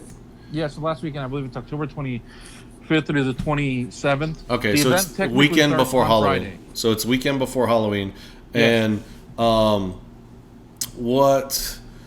there is no, and I think this is okay to share. This is, they do set up like a cantonment area, like for vendors like X Customs and Battleborn and others, but Game On is Game on Friday. Oh, it starts on Friday. It's Game On. So this is a Friday to Sunday straight game? Yes. No stops. You got to make your own rest, make your own meal breaks, figure shit out as you go. Yeah, they are controlled. They're what we call range cold periods, which basically runs from 11 or midnight until like 7 in the morning. But you can still move. But there's still times, right? there still could be non shooting events, things going on, like KLEs, or stuff like that. Yeah. Sorry, did I get all terminology? But it's not like for example, Milsim West. It is not like you are rucking in and you literally have to survive, and you can never come back out again. Mm-hmm. No, it's very realistic. If there are freedom fighters, they are in a village, they make it their home. That's what they move in and out of. If it's a force that's invading another country, I mean, they're setting up a bivouac, a patrol base, So like as a leader or as someone who's going to be in a leadership position, if you end up with this event company, you're going to be doing way more getting people like just to be out of the rain than anything else. Like that's your first priority. Like we need to get out of the rain. We need to get defensive positions set up. We need to make sure people have food and water type stuff. Yeah, that's cool. Yeah. Did I give away the ghost there? Sorry. No. That and also, I mean, you have to understand. Here's another common thing, like vehicles. Mm-hmm. We use a lot of vehicles because the AOs are always very big, and you need a lot of room, and just to keep the tempo of things going. Bubba, when he first decided to do Centurion, he decided that he didn't want to do non-stop continuous because no matter who produces a 24, 36, 48-hour event, there is downtime. There are long stretches in which you're with your thumb up your ass. I mean, that's real also. I mean, that's realistic also. I think the most Milsim part of Airsoft events is when you show up to formation and have to wait 40 minutes for everybody else to get there. Milsim is shit.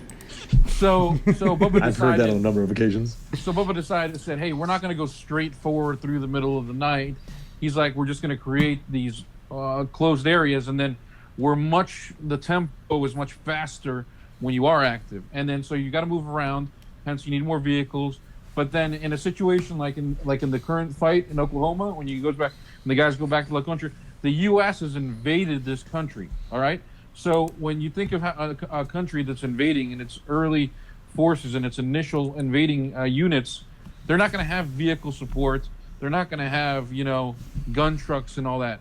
So we stack all of that into the FEB side because the FEB side is operating out of a formal garrison. From home turf. So let's if you can answer this question, tell me if I'm going too far to give too much away. But as the invading force progresses, as you secure certain things, you're not just securing land grab to get points, but you're securing objectives that might lead to your guys getting a truck to run them back and forth to spawn. Absolutely. And save some of those legs.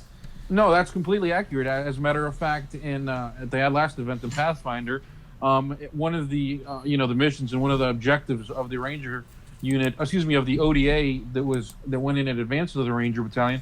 So before the Rangers even went in, the ODA went in first, and the ODA had to establish the drop zone and mark it for the Rangers landing, and then from there, the follow-on resupply and logistics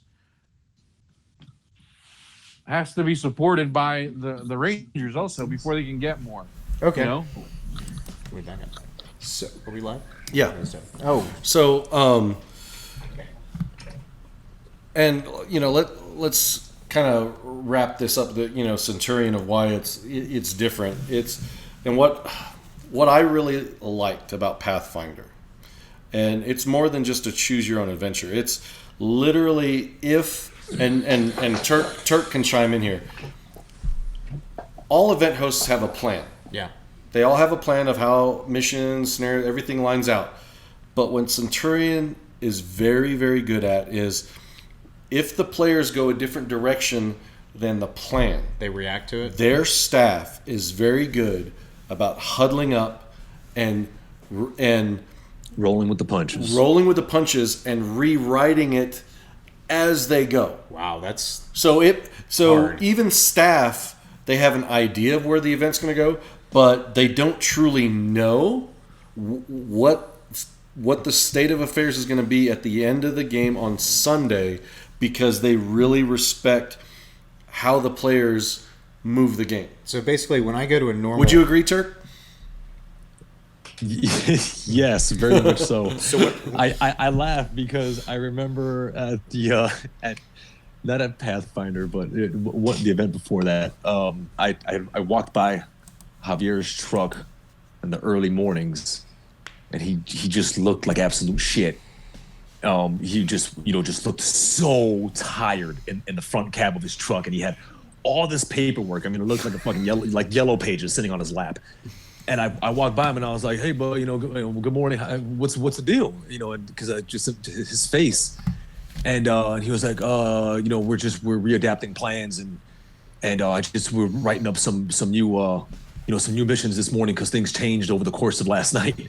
And I walked away from that thinking to myself, I was like, holy shit, like this dude didn't sleep tonight. He was literally just like a freestyle rapper, just taking in all these these points and figured out how the battle was being waged, and essentially gave us a Sunday that was awesome. It was an epic final kind of Sunday hurrah. Still had that really interwoven kind of complexity that Centurion brings to the game. Even on your kind of big Sunday firefight, they still have some element of different approach, different angle. It's definitely it's more than a football game, like you said. Gotcha.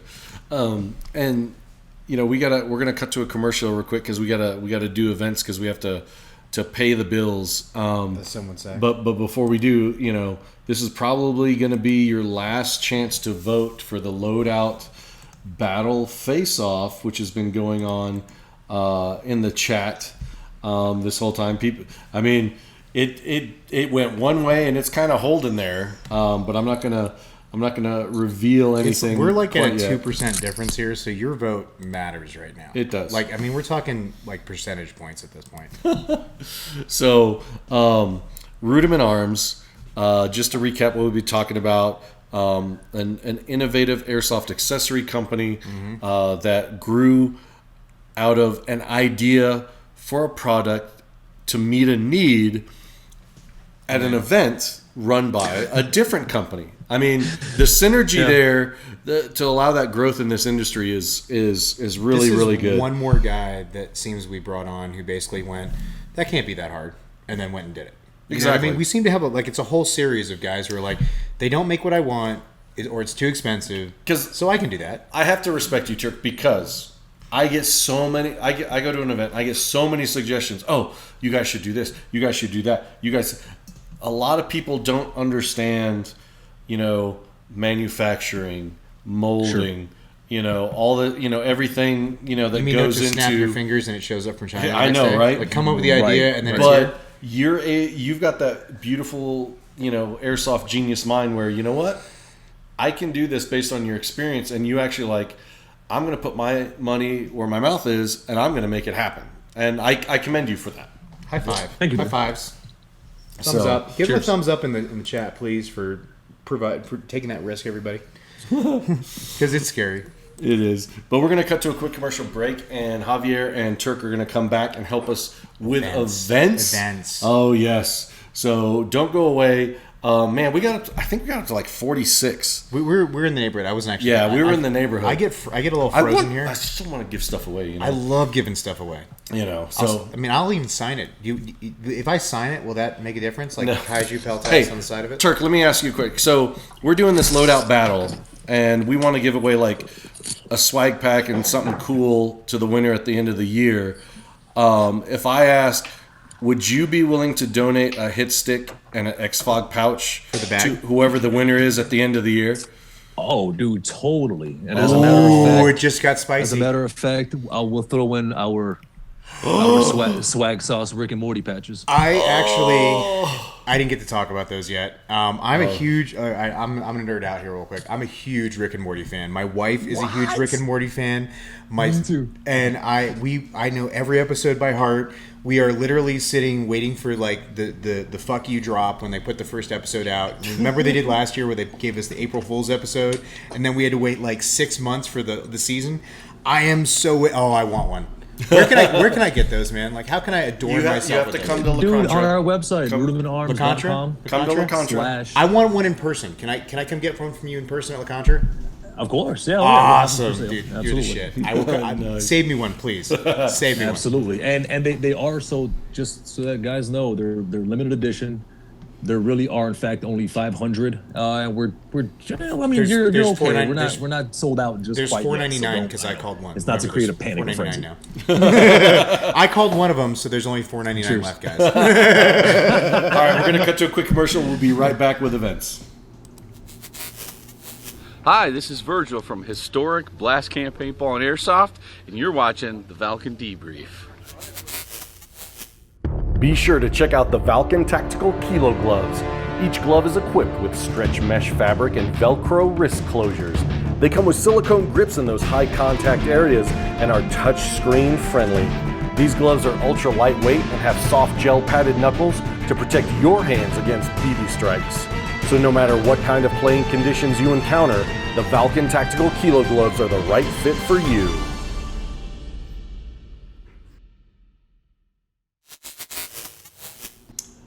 And we are back. Valken Debrief Airsoft live show episode number... Oh, sorry, 94? 94. I'm doing work here, man. Okay. So while my cohort in crime is going to be putting up the event link in the chat for these events if you want more information about them. If you want your event on the show, you have to send us a messenger with a Facebook event created. Don't just send me a flyer. Don't send me, details and text. Create a Facebook event page. Make us an event co-host too. That's so like much if easier. You want us to sponsor it, ask us to sponsor it, and we can, we'll be a co-host for the event too. It's real easy. So coming up. War Game Oklahoma, and this is going to be September 13th to 15th in the Midwest region at Wyandotte, Oklahoma. Is this Mud Cram Milsim? This is Mud Cram Milsim event themselves. at D-Day. Ooh, Adventure the Park. Classic. If you haven't done D-Day, it's the oldest of old school airsoft Milsim locations. It might not always be there. Take advantage while you got the chance. Yeah. So you can say you've done it. That's all I'm going to say about that. We got to support our local fields. It's cool to have these venues where, a military base or private land, but if we don't host events at local fields, fields will die. They will die. So we got to support local. And make sure even if you're a Milsim player and you're traveling the country, come on, man. Go out and be part of your local community. Hang out with all those randos that are out there just enjoying Get shot their up weekend. by a speed softer. It's okay. Go for it, man. It's okay. fun. Because all your Milsim buddies aren't there. They won't see you. Yeah, they're sliding and just let it go. It's just airsoft. Yeah. I went to Omega Productions game at that place, and that was pretty different. Was it radness? Yeah. Also, by the way, if you are planning a trip to D-Day, that terrain sucks there. It's up and down, up and down, up and down. Real tight. Humid. It's humid. Just be prepared for an ass kicker. Treat your clothing, especially your pants, socks, and boots with permethrin, because you don't want to go home and have your significant other do chicks on found a tick on the side of my testicles. 2 days later, Good after thing we this got is back, not a kid's show. I know, it was bad. Man. Like, you find ticks in the craziest places. All right. Yeah, you do. Next up, Operation Irene, September 20th through the 22nd. Motherfucking Irene! This is a Southern Region event put on by Lion Claws, John Liu and Greg Brothers down there. And it's going to be at the Guardian Center in Perry, Georgia. I am actually counting the days till this one because I've never done a Lion Claws, and I'm so excited. We are like 2 weeks away, and I'm pumped. Just pumped, dude.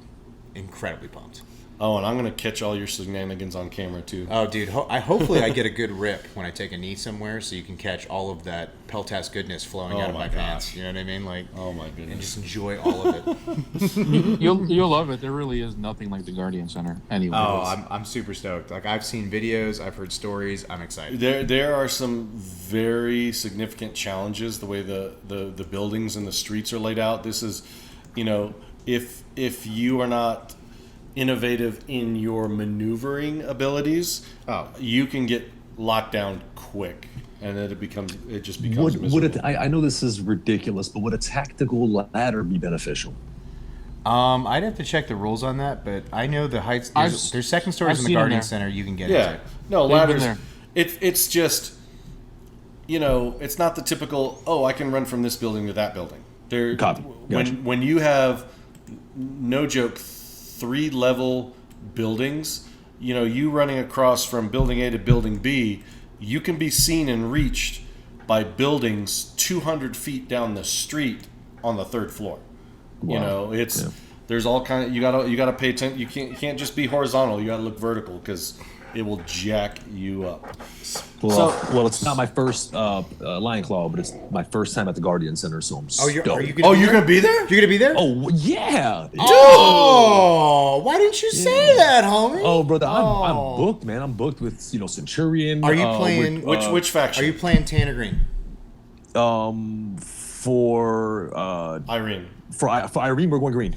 Oh, I get to shoot him. I'm excited. Yeah. I'm lucky enough that I get to roll with Cerberus Airsoft out of Jersey, and I get to just mix in with those guys and get down with all their shenanigans. So I am totally hooked up. I'm coming for you, homie. I'm gonna be legit Somali. I mean, just shy of black. I like that. I like it. Love it. All right, what we got next? Next up, we got the 3-year Rockiversary, September 21st through the 22nd. This is a Sogo Airsoft event at the Rock Quarry in Bolivar, Missouri. That's on the list. That sounds cool. Oh, everybody I've talked to loves it, dude. I mean, yeah, everybody that goes there. Do you remember like every 1980s post-apocalyptic film? That's what that place looked like. It's a rock quarry with buildings in it. Like it's like they filmed some kind of crappy Patrick Swayze movie there, and now you get to play Airsoft. I mean, that just seems cool, man. That is awesome. Jean-Claude Van Damme's hiding in one of the buildings, because he doesn't have much going on these days. Yeah. Next up, Operation Rawhide Lone Rider. This is September 27th through the 29th. This is a Boneyard Airsoft event in Nashville, Indiana. Oh, I forgot to hit that. Yeah, this is like a Western theme. This is Red Dead Airsoft? Yeah. Yeah, cool. Why not? I'm down. I think we should dress up and go all cowboy. Yeah, one of the gentlemen that shared this event with me that asked us to share it, you know him, Turk, is Doug Smith. Ooh. Oh, yeah. Doug, no Doug. He's a good guy. I mean, another Centurion attendee, but he's also goes around the Midwest and attends other events, Illinois, Indiana area. Did you say he crosses the streams, some would say? Oh, yeah. Yeah, it's important. Yeah. Next up, Rumble in the Jungle, September 27th through the 29th. This is an EMR Event Park event at EMR. We are. EMR. We are. In New Milford, Pennsylvania. So this is a scenario weekend that they're putting up there. This is on a 100-acre field with 3 castles, and one castle is the largest castle in the United States. 3 acres inside one castle, dude. Yeah. That's the total amount of space. Still, dude. What? Do these guys have an Instagram? I want to see this. Yeah, dude, EMR. At EMR Event Park. Yeah, they're doing all kinds of stuff. That field is so big that, as it's been described to me, which I've not made it up yet, but it's on my list, as like basically take any 5 fields that you've gone to in the U.S. and then they're all in the same location. Yeah. Like, dude, I'm on their Instagram right now. I gotta go play here. This was awesome. Dude. That's just a go for a weekend game, man. Dude, that's not very far from you in Michigan either. That's what I'm thinking, because that's the rare thing is that I don't, this looks like an awesome field.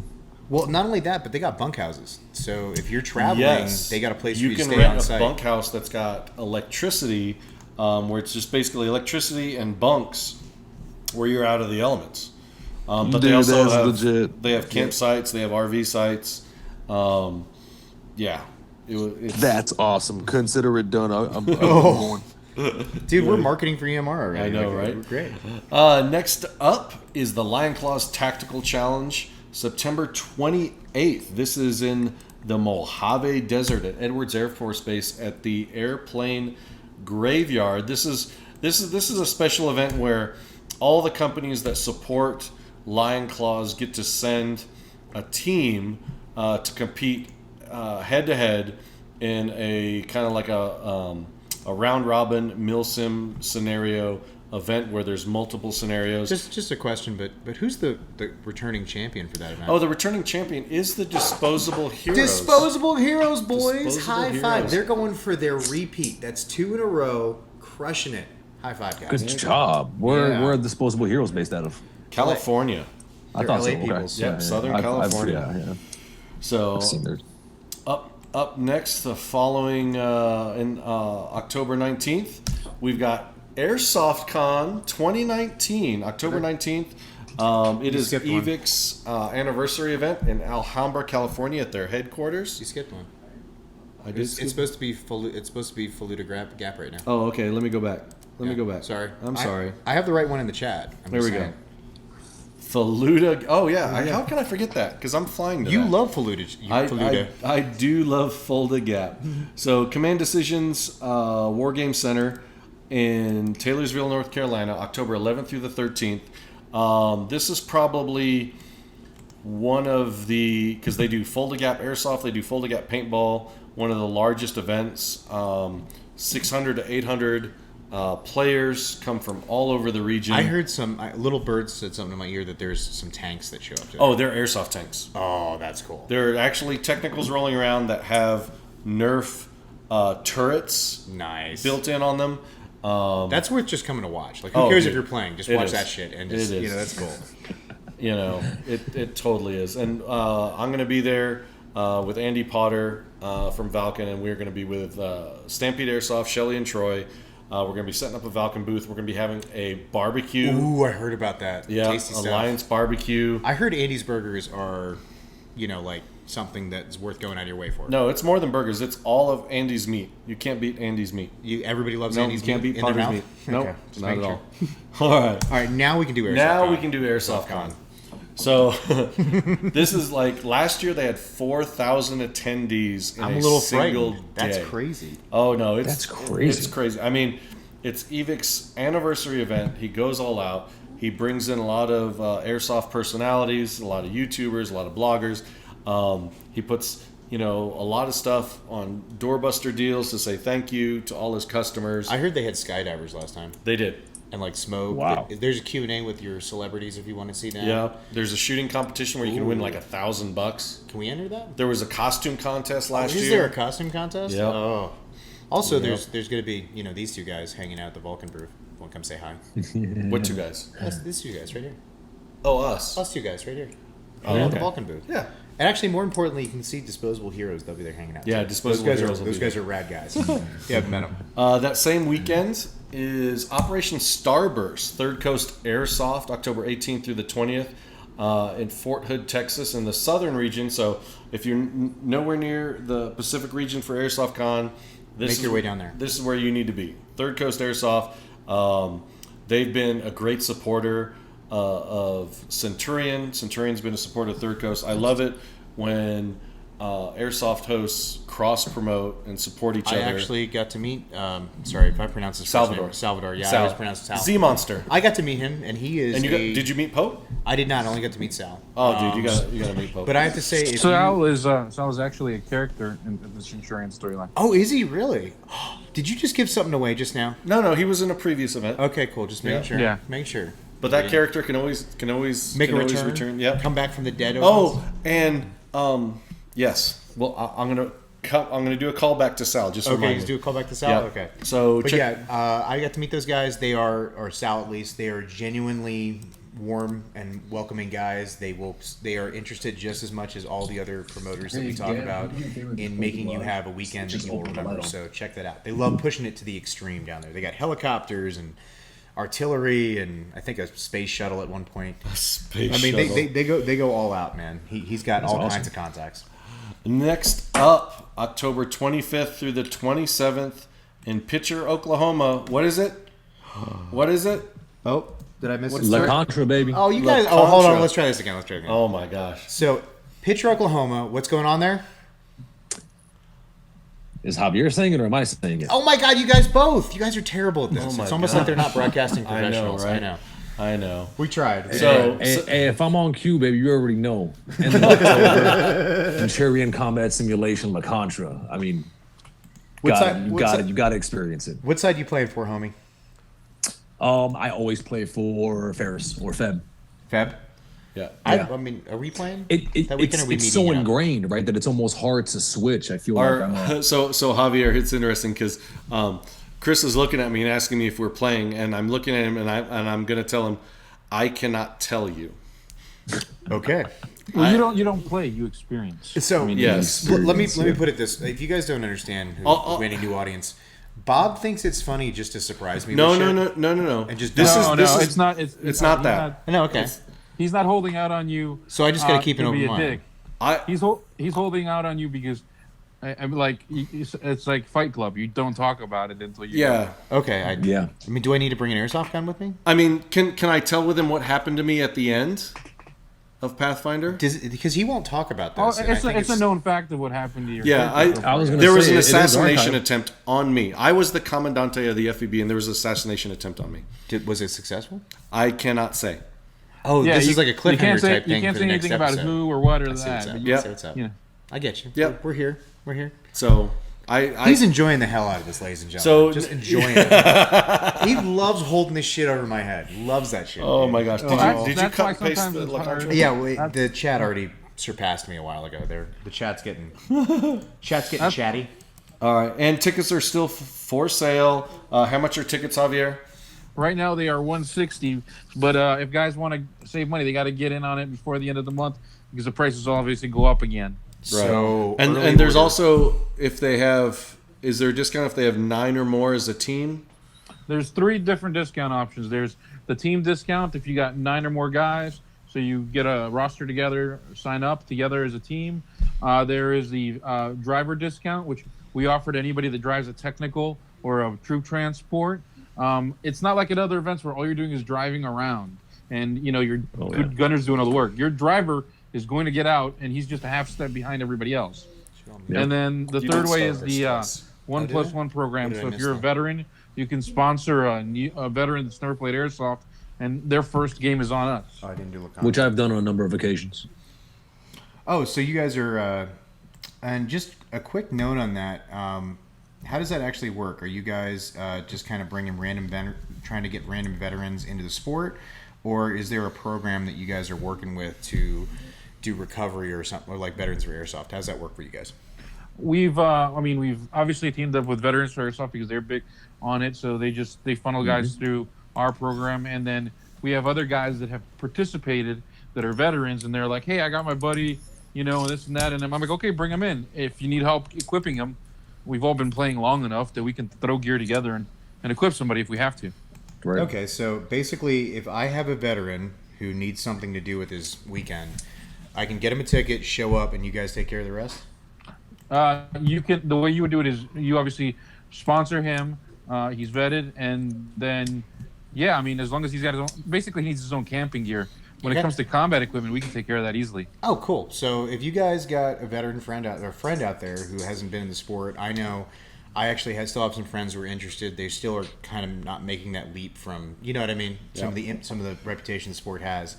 And that'd be a great opportunity. Yep. I gotta call some people. For more information, check out www.joincenturion.com. Mm-hmm. So help a brother out. Yep. Next up, we have Conquest of Avalon 3. Mm-hmm. This is November 8th through the 10th in the southern region in Waxahachie, Texas. This is a Overwatch tactics event, and I'm gonna lay it out right here. There are two factions fighting at Conquest. The Mercs versus the unit. There's basically the Mercs, and then there's the floppy You are looking unit at right here the commander of the Mercs, myself. Did you just point at me? Because I pointed at myself. Okay, I pointed at myself. So I need more people signing up for the Merc faction. So that needs that. I mean, so far we got some heavy hitters. Like here's the callback: Z Monster and Pope. Oh, the TCA guys are rolling under my banner. Are they? Also, the ASAP hard hitters. Dude, we got some ASAP hard hitters are coming out. So, and a little birdie said something in my ear that Mercs are not going to run very traditional. No. It's going to be some fun. Because the unit commander is probably watching right now. I gave nothing away. Don't tell them shit. I said it's going to be fun. That's it. No. That's all I said. It's going to be fun. I don't put out anything over. No. Yeah, but I'm not you. See how that works? Yeah, and I'll do like Colonel Verdugo, take you out back and kill you with all the soldados. You know what I mean? That event is one that seems to really have developed a good, strong cult following here. It has. Guys are really, really in love with that event, and if I can get the guys lined up all in the stars right, I'm trying to get Bubba and Dave down there. All of us to come down for that one. I mean, I want all of us to go to Starburst. That'll be a little hard because of scheduling. But are you guys going to work it up if you come down to Avalon, or are you guys going to be part of the unit? We'll just go wherever people are bodies are needed. I guess it's too paramilitary. Yeah. The Centurion folks would feel more at home in the Merc. Are you faction. offering them a place within the Merc family? They always have a home. Oh, there you go. They always have a home. See, you got to make your appeals early when you want to get your team set up. It's important. Oh yeah, and who's to say that the FEB funds the Mercs to come to help their fight little down in the Bolivian area down in South America. It could happen. We've done that.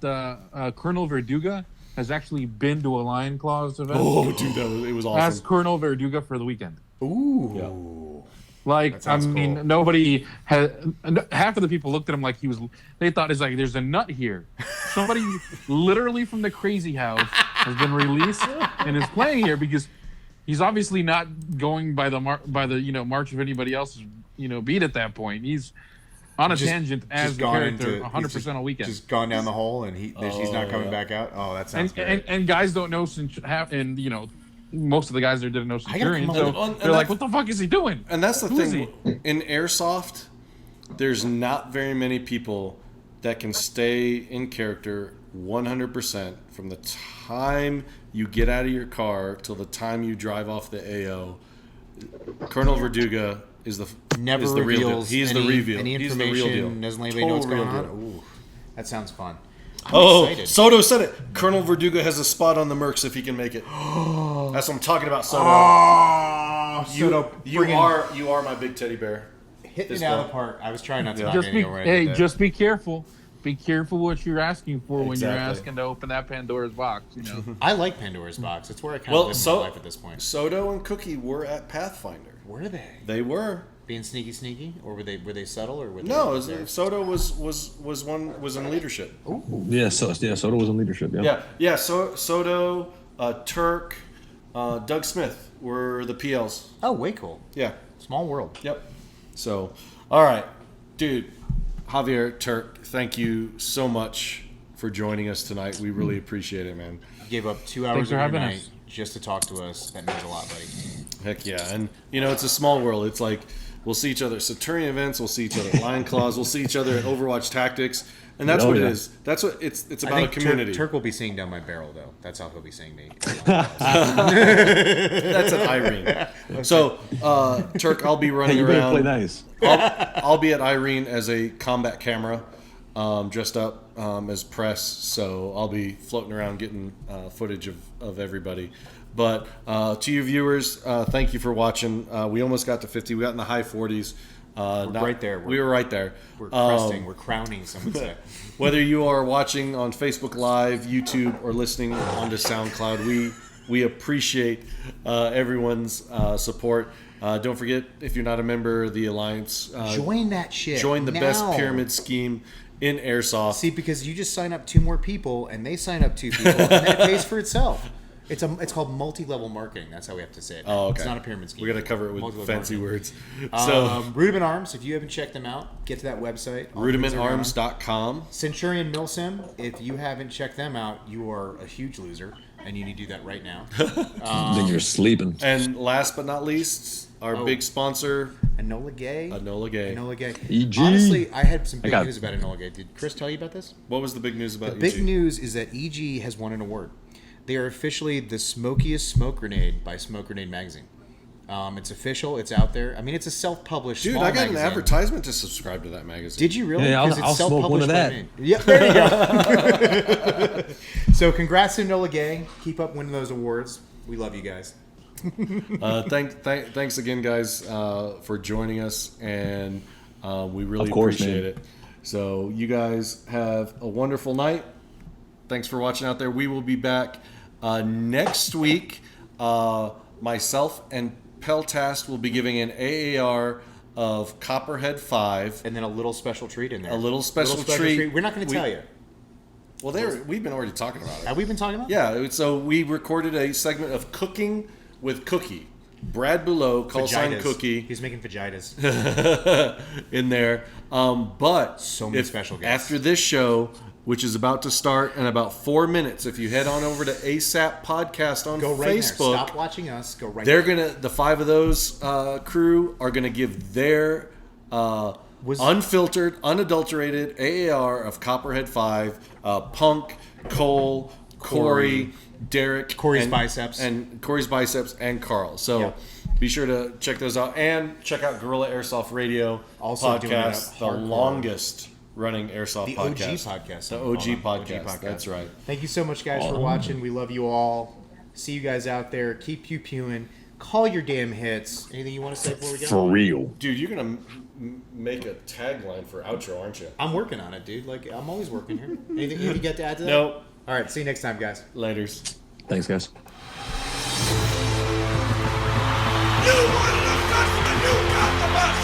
But there's only one guaranteed way you can have peace, and you can have it in the next second. Surrender. I didn't think you had it in you. I'm your huckleberry. We will not go quietly into the night. It is your killer instinct which must be harnessed if you expect to survive in combat.